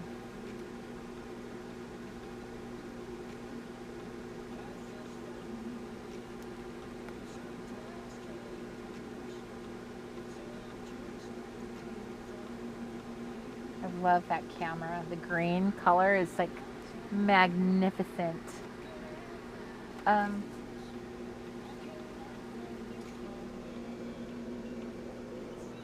let me pull out another thing of ephemera here. Maybe I just haven't found the right thing. And it's worth the hunt. It's worth looking, because this is like the fun part, is you're constructing each piece to be like, these are all yearbook photos. I love this picture of the two girls with their old car. I wish it was a 6x4 so it would fit that pocket. The other option that I could do with this particular photo, if I wanted to put it in, I think I have a 3x3 pocket is what I pulled out.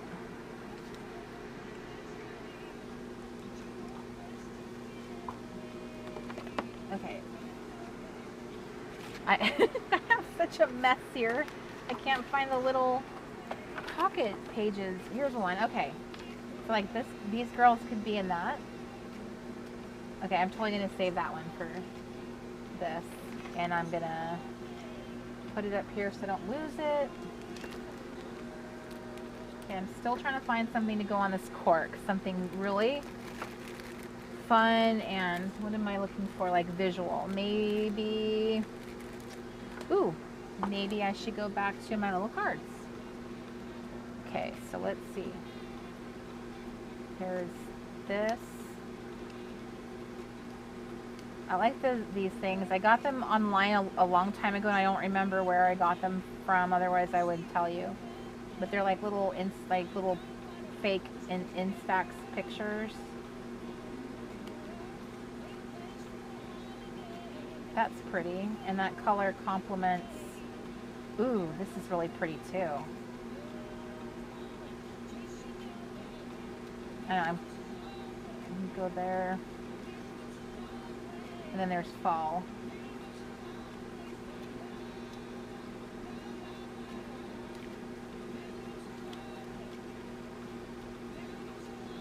This one is cool because it's more summer.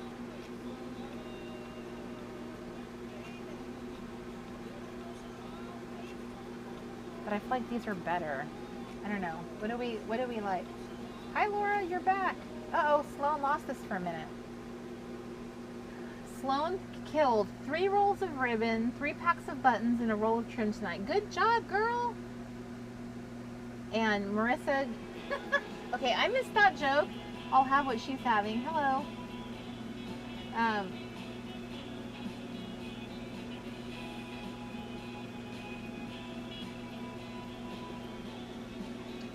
Marissa says, Corey Speaker, you make me feel like I've gotten a lot done just watching you. I totally get that, for sure. That's how I feel when I watch other people do things like clean their house, or I feel like I did it.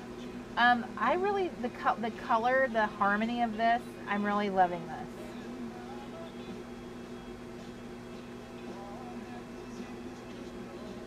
So I think I'm going to go with this, which means I think I'm gonna staple this down here, and I'm gonna, instead of making it perfect, I think I'm gonna make it a little wonky, and also like,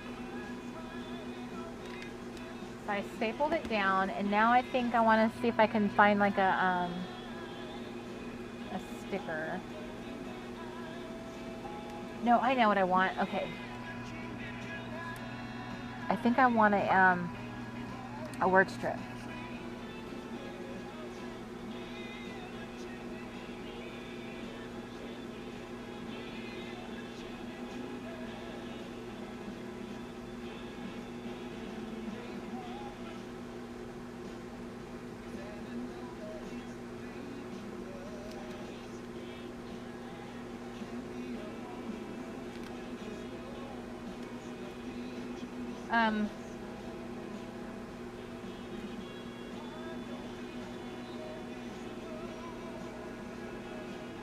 I like word trips so much. I like finding something.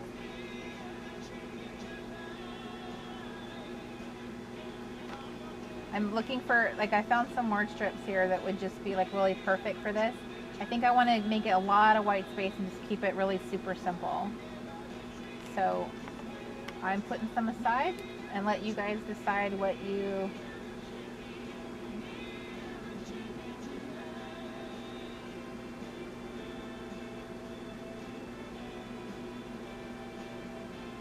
Hey, Mr. Crafty, could you change to the easy playlist?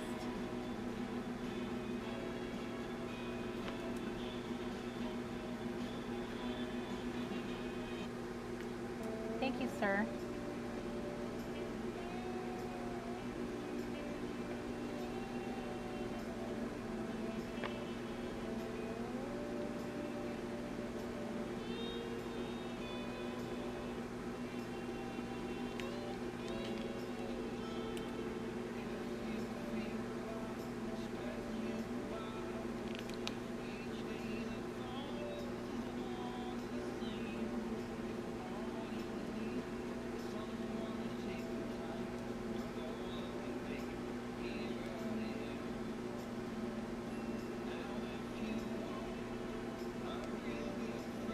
We have been crafting for 3 hours, you guys.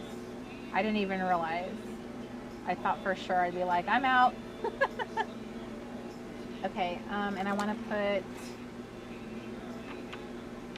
Here, let me...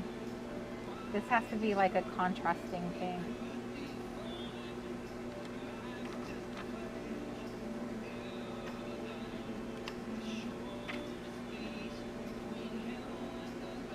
Here, it has like a wood button here.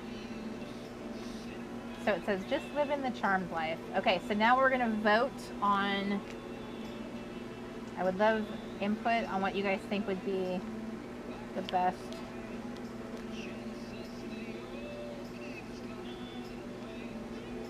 Okay, so here we go, ladies.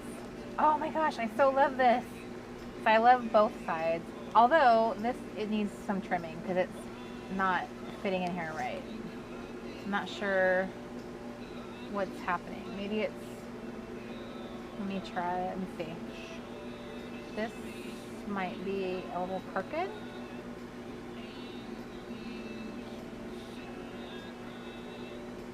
Cork is kind of funny, like when you cut it, or is it cutting it, or I think it's cutting it because the piece, because it's not made of something solid, it's made of pieces that are compressed together. So it doesn't, definitely does not like being cut. But too bad. Okay, so here's my, this side. So on this, my thought is I want to keep this like really super simple, and like just putting one thing, I feel like it makes it much more powerful when it's just, here, I'm gonna lay this gently down so it will, see what I'm saying?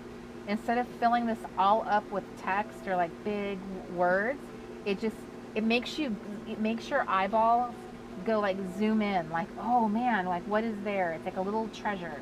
So I have some really fun ones here. So I have, dear self, today you are going to shine.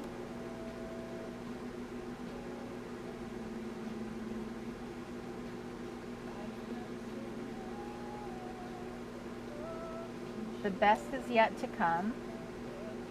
Don't, see, this is good advice for me. I'm kind of tempted to do this one. Don't let yesterday take up too much of today, because I definitely have a, whew, part of me is like, you know what if you used all 4 of them? Like, it's all good advice.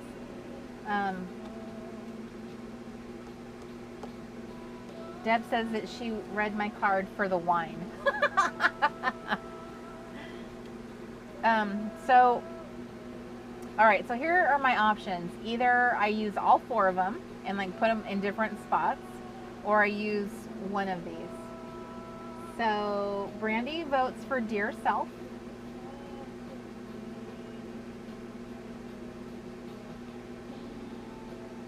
Dear self. If I get one more dear self, Carrie says all 4 would be good. Wine, did someone say wine, Marissa asks? Dear self it is! Okay. Kirsten made the final decision. We had 3 votes for dear self. So there was good ideas all over the place here. It could have been all 4. So I'm putting these all back.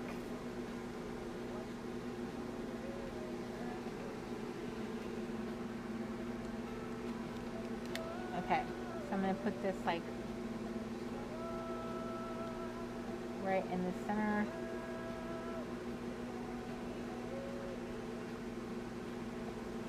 Which now I feel like I should have more stars.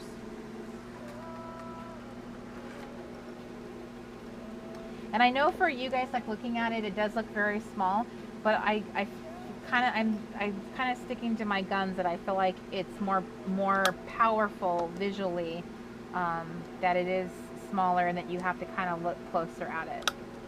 Which isn't that true of a lot of things in life. Is like sometimes when you look closer at things, you get up close, you're like, oh, that's so cool. So there's my glue, my sticky glue. Let me get my tweezers, let me get my little process down here. I'm picking up a star. I hope you guys are crafting your little hearts out right now. Oh, I just lost my star. Okay, so sticking it in my marshmallow. It very much looks like melted marshmallow. It's hard not to see it. The little fat kid in me is like, yes, that looks so good. Okay, so here we go. There's my one little star.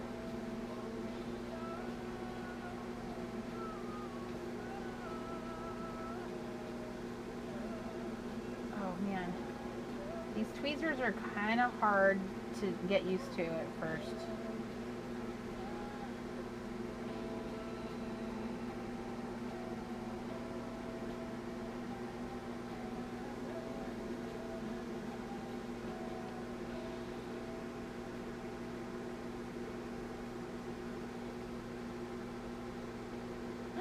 Ah! We're having a star catastrophe. It flipped over on me.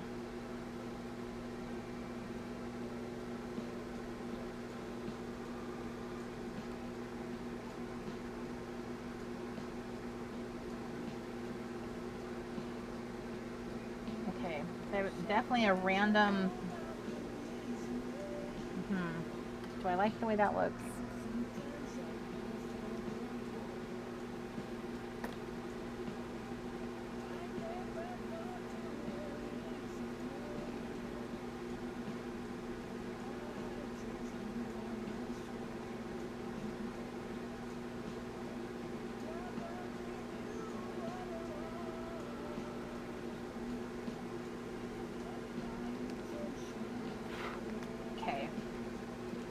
I'm not waiting for it to dry. I'm just going to stick it in here.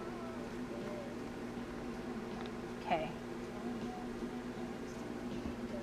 Get the cap on my glue so it doesn't dry out.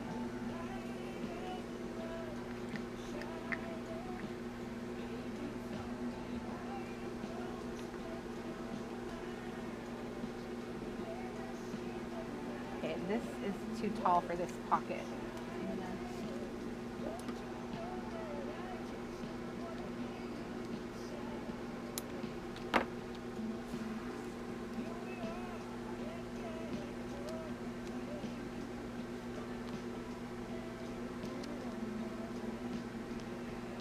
Okay, there we go.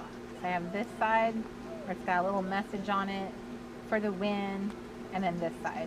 So I'm very pleased with that. What is happening in this pocket? I think it's this little wood button. It's making the pocket stick up too much. So I have this little hole that I need to punch through to the other side into this white card here. So let me grab my little. What did I do with it?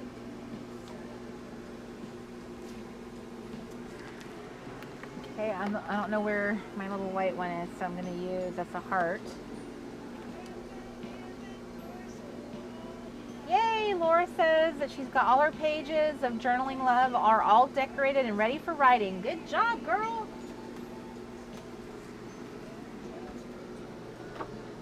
I personally find it so much easier when you just work on one function, which is the decorating part, separate from switching back and forth from decorating to... Okay, so I'm going to just use my little hole puncher on this little hole so that everything's in place, and now it'll go straight through. So I need to put a little hole here too. And make sure that it lines up to the side.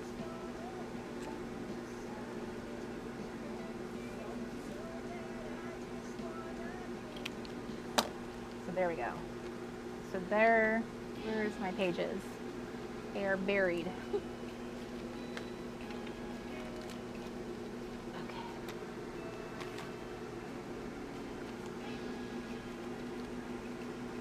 Okay, so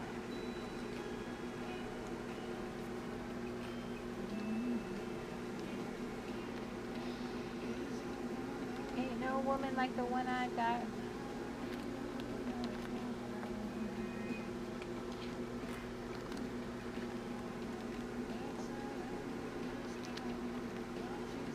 Okay, I have a mess on my hands now. I gotta go back to the drawing board.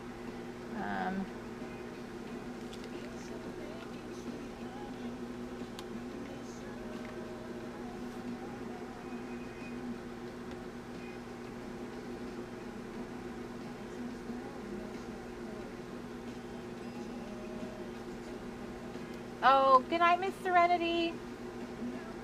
Thanks for hanging in there so long.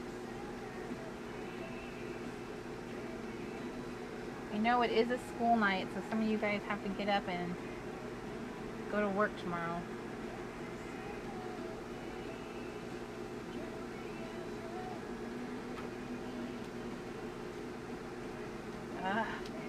Threading this all back on here. I didn't realize I left the little clips, not clips, the little rings open. I should probably close this one.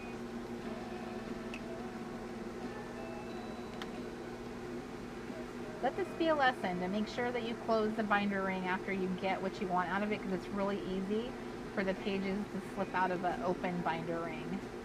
And I got it working back onto the little, tiny little ring. Thread them all back on there again. There we go. Okay.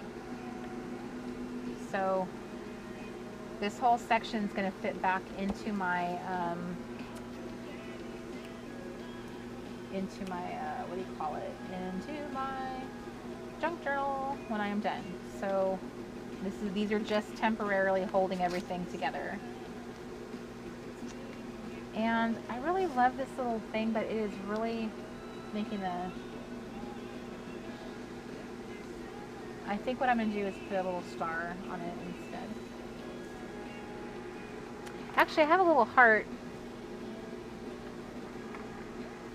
I'll put a little heart on there. So it's kind of, there we go. I'm a messy crafter. Okay, so I'm going to just ever so slightly touch it to the marshmallow fluff.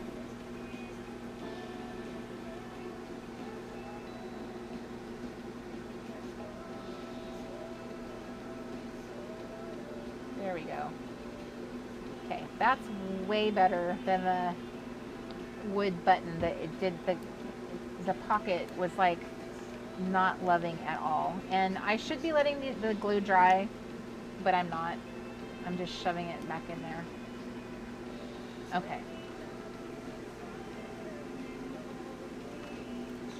I like how this side has got this lovely like pink hue going on, and then this one's got a soft like light blue, like a minty color. That's really nice.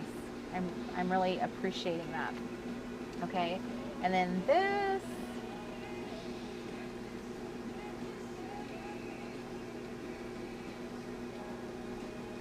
I wonder if this is meant to like go into the whole pocket. Is that what they intended? Probably, huh?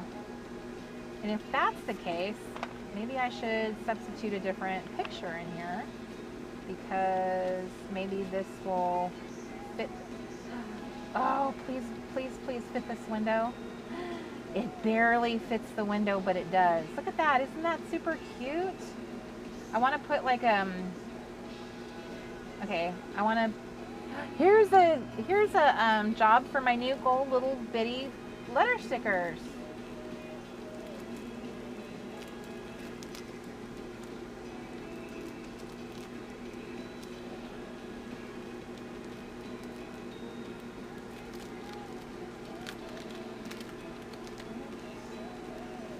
Okay, now I have to think of something witty to say.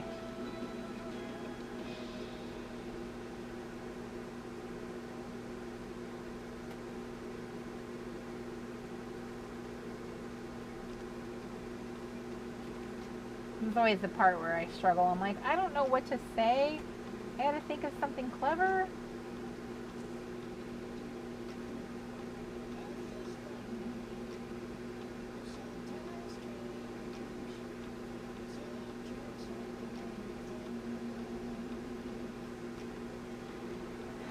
Okay, so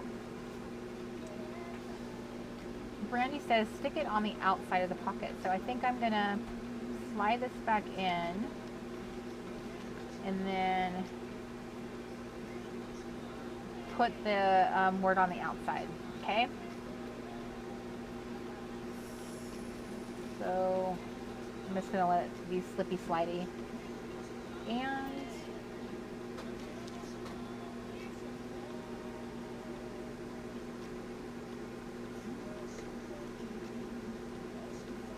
I could totally put this one in this pocket instead of a summer story.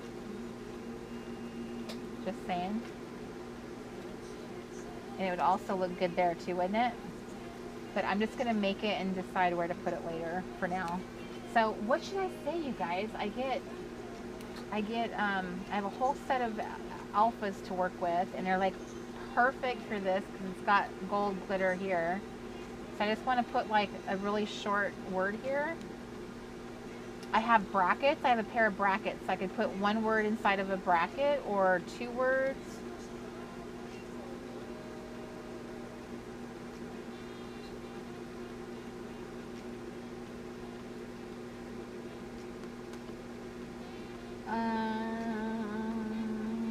Sweet ride, Kristen.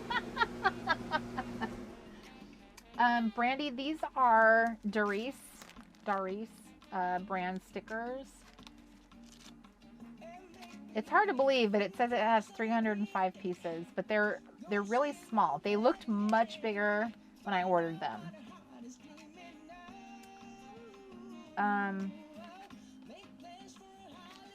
Okay, so I think that's what I'm gonna do. I'm gonna take advice from my girls. I'm gonna move that out of the way. I'm gonna put that there. Little goes a long way.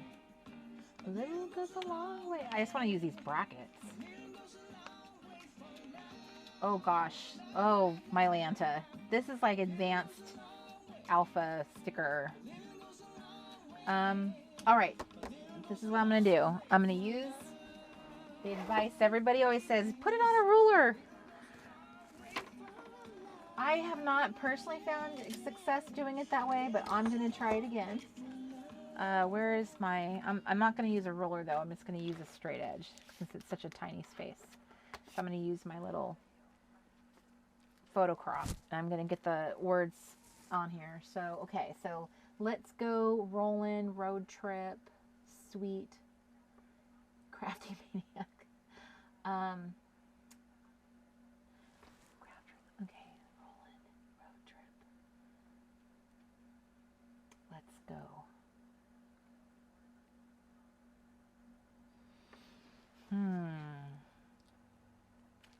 And if we, and see, look, I even have punctuation down here too.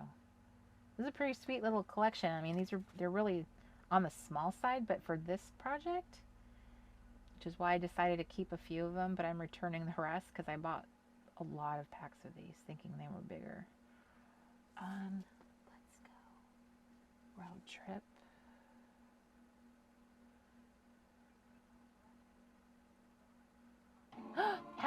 I used the name of the collection we currently have. You Are Here.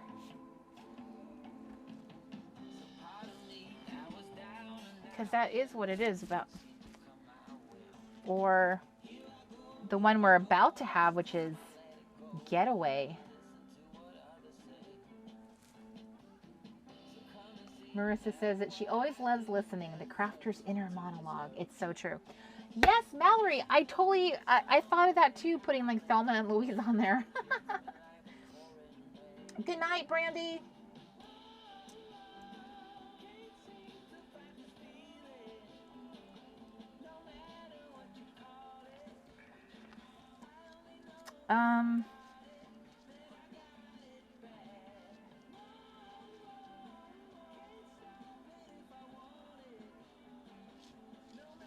I don't know why this is so, I'm struggling so much. This is so dumb. Like, just make a decision. Why is this so hard?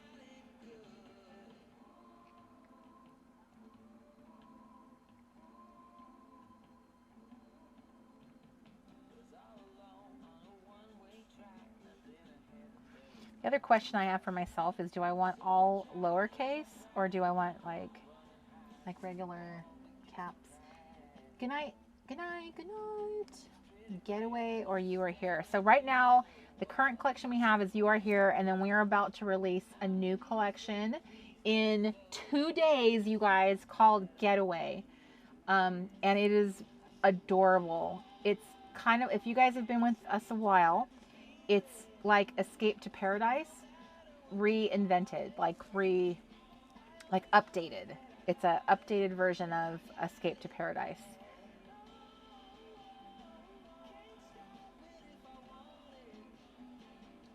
I guess I'll go with that because I do not want to be sitting here all night struggling to decide. So I'm going to just go with Getaway. And I guess, I wonder if I should say Girls Get. Originally the collection was going to be Girls Getaway. So I wonder if I should just say Girls Getaway.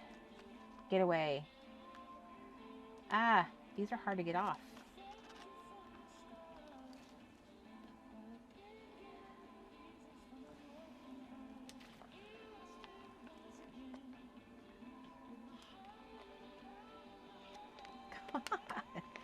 The hardest little alphas. It's not them, it's me. I'm using a tool that I honestly do not know how to get alphas on there. This doesn't look like it's gonna line up right.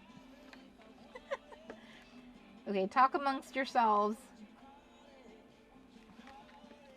Geez, all this effort just to get it on here. I'm probably better off just doing this. It's just one word, Corey. It's not. This is it. This isn't rocket science. Okay. Is my head in the... I feel like my big head's in the shot, but I'm trying to like line it up. Ooh, even Steven. Maybe I did need to do that.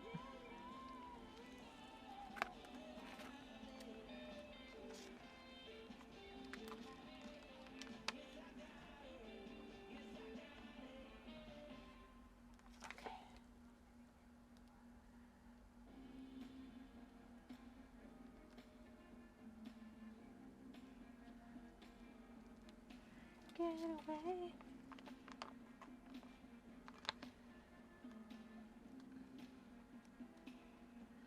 So first we went off to, let's see, we went off to camp and we did crafting. And then we took a road trip called You Are Here. And we got to our final destination, which was called Getaway. We have a theme going on, girls. Oh gosh, please tell me I did not screw this up and... Okay, hopefully this is not, I'm not gonna... Mylanta. Could I have picked a harder sticker to get on here?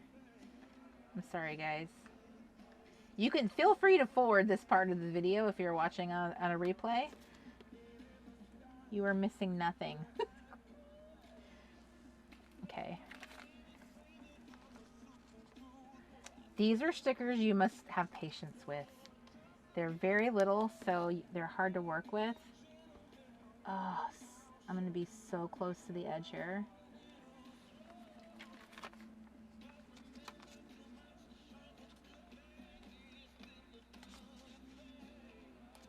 Okay.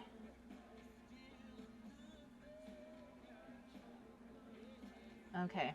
So close to the edge.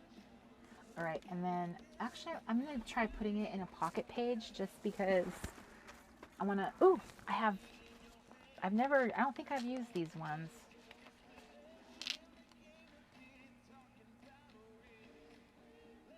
So I definitely would end up having to punch this one if I used it, which would not be horrible, but that would be kind of, oh, that was work, you guys. Right? B's like, oh, I thought maybe on the road trip we robbed a bank and had to get away. Exactly. Don't they look a little sinister? They look like they were up to no good on this trip.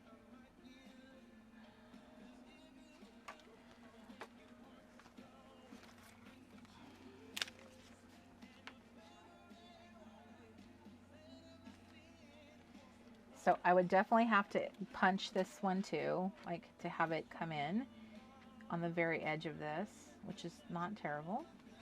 But now I only have like one big one to fill in and then the back. So like maybe I'll just do two. It's kind of, I don't know, I kind of think it's fun not trying to worry about photos going in, and it's just more about building a fun scene. I am loving that. So I'm just looking through my little pile of paper here. That one's too short that way, but it could go this way. And if I did that, would that look cool or would it compete too much? This is a very busy paper, but I really love it. Okay, so another option is the stars. Kind of not sure.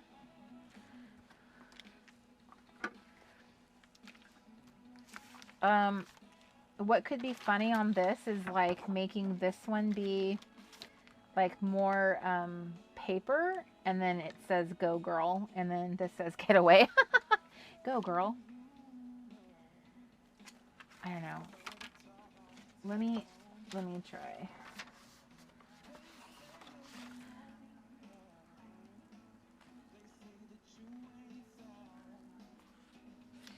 Wow, this paper is not possible for this project that I'm doing now. I have enormous mess happening. I got some ledger paper, but the red flashes, so that's a no-go. Vellum, which would be weird because the other side would show through. Uh-oh, I hear Mr. Crafty coming. Would this paper clash?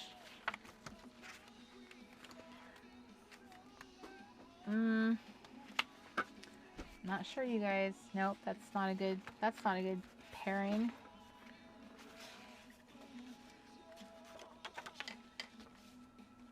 That's not a good pairing. I don't know. The other one people do is they take a full 6x4 and then they clip that there. Do I have anything else I can use? It's like I want to do like just put go girl. What if I just had that? But then it would show what. So my pocket page friends, when people put like something clear in the middle of it, what do they do about the back side of it? Do they just live with that? Or should I put like a solid piece of cardstock and then just have, this is what I'm thinking, just because I really like simplicity, is just having like a scrapbook piece with just in the middle letters.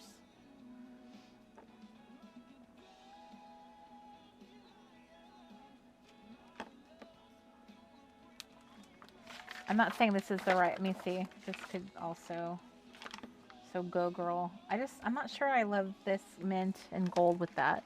I feel like I need to have something different, which goodness knows what that would be. I need to not lose this.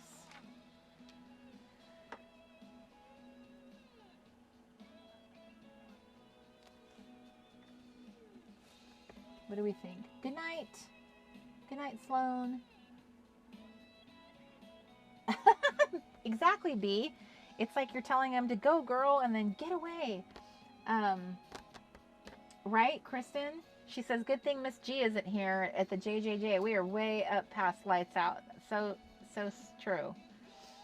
And Miss Kronecker just said, my eyes are everywhere. Yeah, this is ending up to be a very long, a long one, which I told you guys when I started, okay, I'm only going to do this for 2 hours tonight, you guys. Here's an idea. How about I go with map. Map. That is such a good solution most of the time. And I'm just looking through my scrap stash looking for map. Like road, I need an atlas kind of map. Okay, so here's my dad's atlas. Let me see here.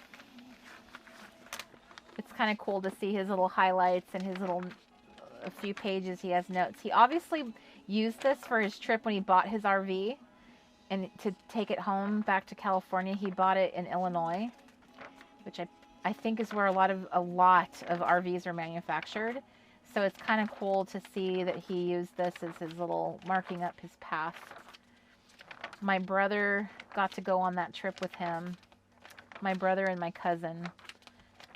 They had a really good time. And then my dad flew to Florida to help me and Mark drive our RV back to Washington. So we got to have a really good time. And I am so grateful. My dad called and offered. And at first Mark's like, no, I got it. And then my dad's like, are you sure? That's a lot of driving to do by yourself. And I'm really glad we decided to say yes, because we ended up having some memories, good memories, that I wouldn't have, because I had no idea that I wasn't going to have him much longer after that. I think like within 2 months of that trip, he told us that he had a mass in his head, and it just floored me. So every time I pull this out, there's this little highlight that he put on there. Ooh, look at all this delicious real estate right here. I think a road map would be perfect for this pocket up here. I have a mint, this is a minty green kind of little frame, so I want to be sure that I'm picking something that will go, I guess, good with it or better with it. Oh, look at that, you guys. So when we go on our cruise, the New England cruise, I think, is St. John one of the locations? We're going up to, is it Halifax? We are actually going up here to Nova Scotia somewhere. I just can't remember where it is. I want to say Halifax is the stop we're going. That's as north as we're going, and then we go back to Boston. So it's a cruise out of Boston, and I think St. John is one of the stops. I don't remember all of it now. I'll have to, it's in Mexico. Okay.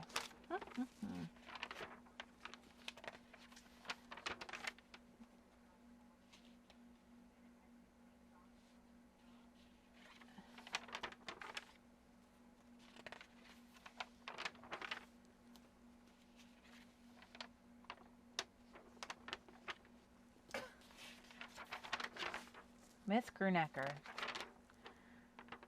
For reals. Okay. How about this one? I think that's a good one. This, what is this, Virginia? What's on the back of that? Okay. I'm cutting up Virginia.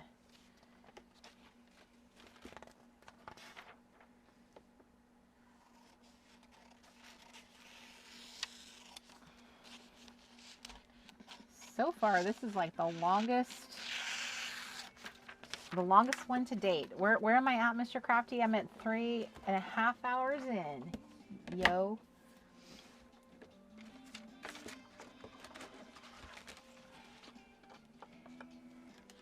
Do you guys remember, like, this is the example I'm going to use. On Happy Days, they had this thing where Fonzie competed with, I think Joni was his dance partner. Am I right about that? It was Happy Days or was it? No, it was Laverne and Shirley. There was a dance competition, and it was like however long you could dance. You know, it was like the last one standing is how you lost was whoever gave up first. And I guess that was like a really common thing. They used to have these kind of contests where it's like last man standing wins. I've seen pictures from like the 50s, like lots of black and whites of how like desperate people were to win, because it might have like something that started back in the 30s even. And it would be like, because people were so broke back then, it was like winning was such a huge deal that they would do anything to keep dancing to win. It's like a dance competition. And it kind of, I've often thought about that. Like, what if we had this amazing like craft-a-thon where last man standing wins. Wins what? I don't know. Wins something amazing, like a incredible, like a huge gift card to TRG. Oh, by the way, I totally forgot. I was supposed to do like a little giveaway tonight, wasn't I? Well, shoot. I feel like we lost so many people on this. So many ladies have gone to bed. I'll get better at that. I'll remember next time.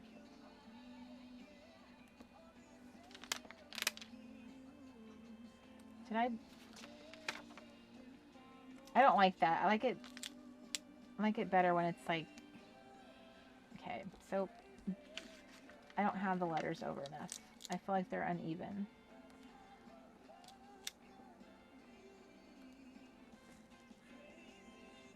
Yes, Kristen agreed. She says we would need a lot of poise pads for a craft-a-thon.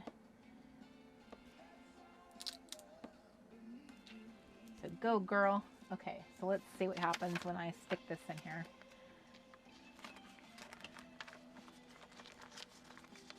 I think that's super cute. That's awesome. I love it.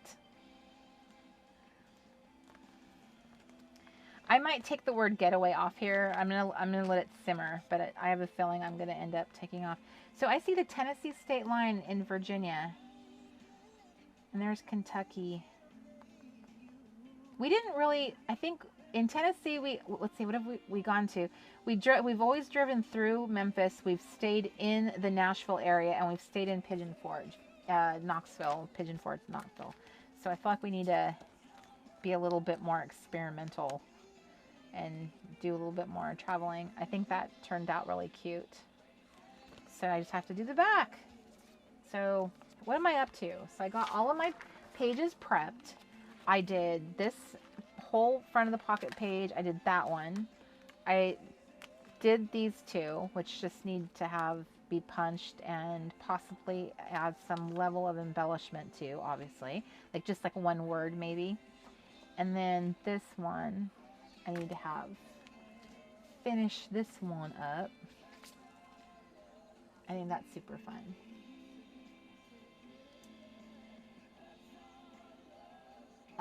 Mr. Crafty. Okay. So tonight's trivia question is going to be based on, this is going to be a real like die-hard kind of like, you've been following me, you've heard me say this because I've mentioned it multiple times, and I even said like this is what my original Instagram photos were actually featured it. So who can tell me you will be the winner of a $25. Okay, so this is what Mr. Crafty actually did for the last winner. We said we would give them a $25 gift card, but what Mr. Crafty did, because that winner had bought Junk Journal Jamboree, he refunded the money. So our winner gets to stay in Junk Journal Jamboree, and she got it for free.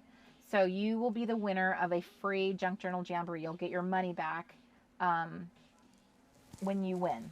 So the first person to answer this question will be our winner tonight. What is the name of the city that Mr. Crafty proposed to me? Where was the location? What was the city that Mr. Crafty proposed to me? are the first one with the answer. Deborah Deborah Ramos. Answer correctly. Excellent job. Woo, Deborah, you're our winner, girl. But yay, but thank you guys for like you guys knew. That makes me all feel all warm and fuzzy. If you go back to my on my Instagram account before I was posting planner stuff, if you go all the way back to the beginning, it will show our engagement. We went to New York City. We went there for Valentine's Day. He proposed to me on top of Rockefeller Center on Valentine's Day. It was so awesome. And like, even though we flew there to do this, I thought he was going to propose the next day. So I was absolutely surprised when he got down on one knee. And there was a photographer up there taking pictures because it was Valentine's Day. And he had paid him some money, he slipped him some money to make sure that he photographed him proposing. And it was just absolutely awesome. I was so touched. And I posted some pictures, including my engagement ring. And I said, I got my rock on top of the rock. So thank you guys. That makes me feel all good that you guys, you paid attention to that and stored that away in your memory. So thank you very much.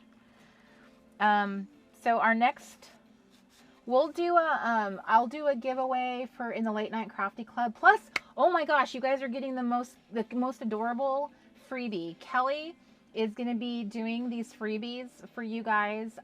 Once a month, we'll do a Late Night Crafty Club freebie.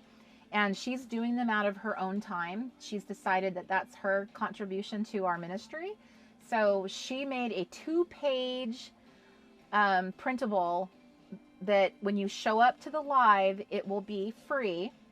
And then if afterwards, there will be a small fee for it. And because it was treated like a donation, we will do something. If you purchase it after the fact, we will do something with that money. That will be tomorrow night. We'll be doing that. And I will, you'll get your freebie, and we'll do another TRG $25 giveaway. We'll do another little trivia question. And then on Saturday, I have a Crafternoon with Corey, and we have a Junk Journal Jamboree. So we'll do another giveaway during Junk Jamboree. And then, so Saturday should be, if you guys like cleared your schedule, that should be a long craft period, because we'll be working in our playbook during Crafternoon, and we'll have Junk Journal Jamboree in the morning. So that will give you guys, I hope that you're able to clear your schedule. I really truly do, because this will be so good for you that it'll feel like you went to a retreat. Obviously not in real life, but like it'll treat your, if you guys seriously picks out some like snacks, pick out some little treats for yourself, get yourself like a beverage or something you wouldn't ordinarily purchase, with obviously within your budget, and prepare to like have a really great craft session on Saturday.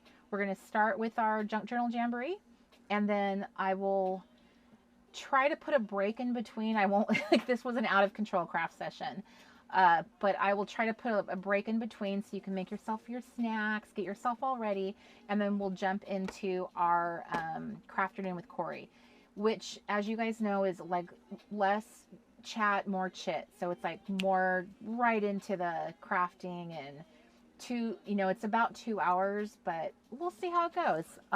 If I'm feeling like I can keep going, it might be longer than we normally do it. But yes, Kristen says, no adulting on Saturday. Perfect.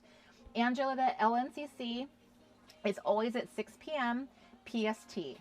I've been really trying to keep it consistent for you guys, so it's like easier to just, always know what we're doing. And that way, when Mark and I travel to the East Coast, we can still keep it the same time, because when we go East Coast, and I'm doing it at 9 o'clock. So then it really does feel like the Late Night Crafty Club. Here on the West Coast, it's like dinner time. So it's 6 p.m. PST. And during that live time, we'll give you the link to the freebie. And then after the fact, when the replay goes up on YouTube, there will be a link to it in the store, but there will be a small fee. But just know, should you purchase it, that money will go to it will go back to like as a donation. It won't be something we profit from, because as I said, Kelly is going to be doing these from now on as these little freebies. She's doing that out of her heart for you guys, and because she sees this as ministry too. So that's kind of what she's decided, which I think is wonderful. So you guys will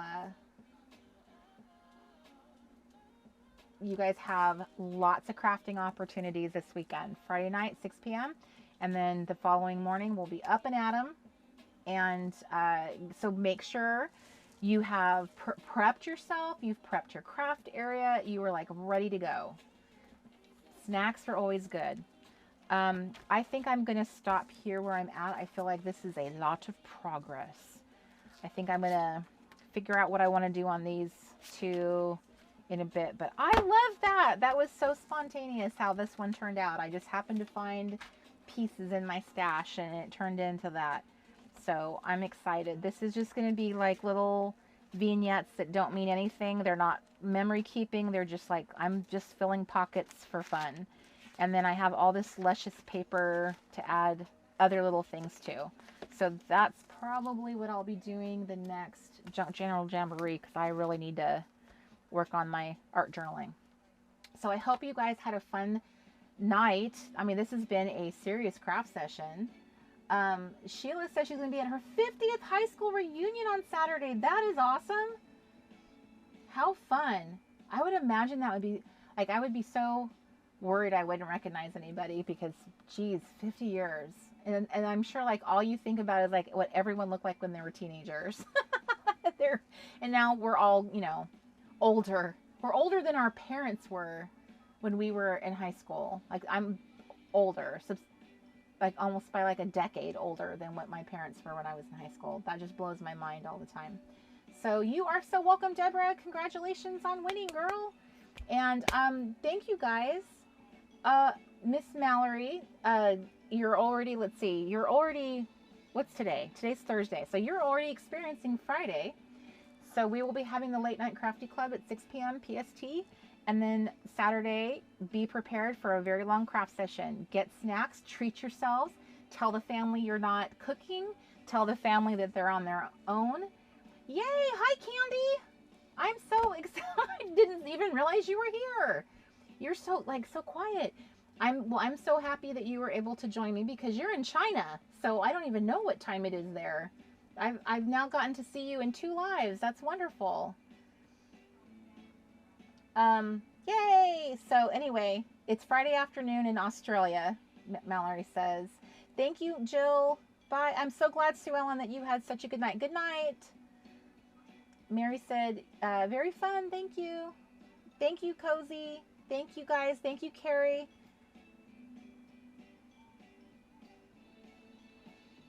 You are so welcome, Miss Arlen. Thank you for joining me. So, you guys sleep good. We're going to have a great time. I'm going to see you back here, same bat channel, same bat time, 6 p.m. PST. I'll see you tomorrow night. Thank you so much for joining me and hanging out with me, you 50 girls of like crafty strength. Some of you are going to be paying for it tomorrow, but just know, if that's the case, how much I love you and appreciate you. And thank you so much for hanging out with me. And we were just having a great time. It didn't even feel like we were doing it that long. Love your faces. Sleep well, guys. I'll see you tomorrow night. Love you, love you, love you. Good night. Sweet dreams. Bye, everybody.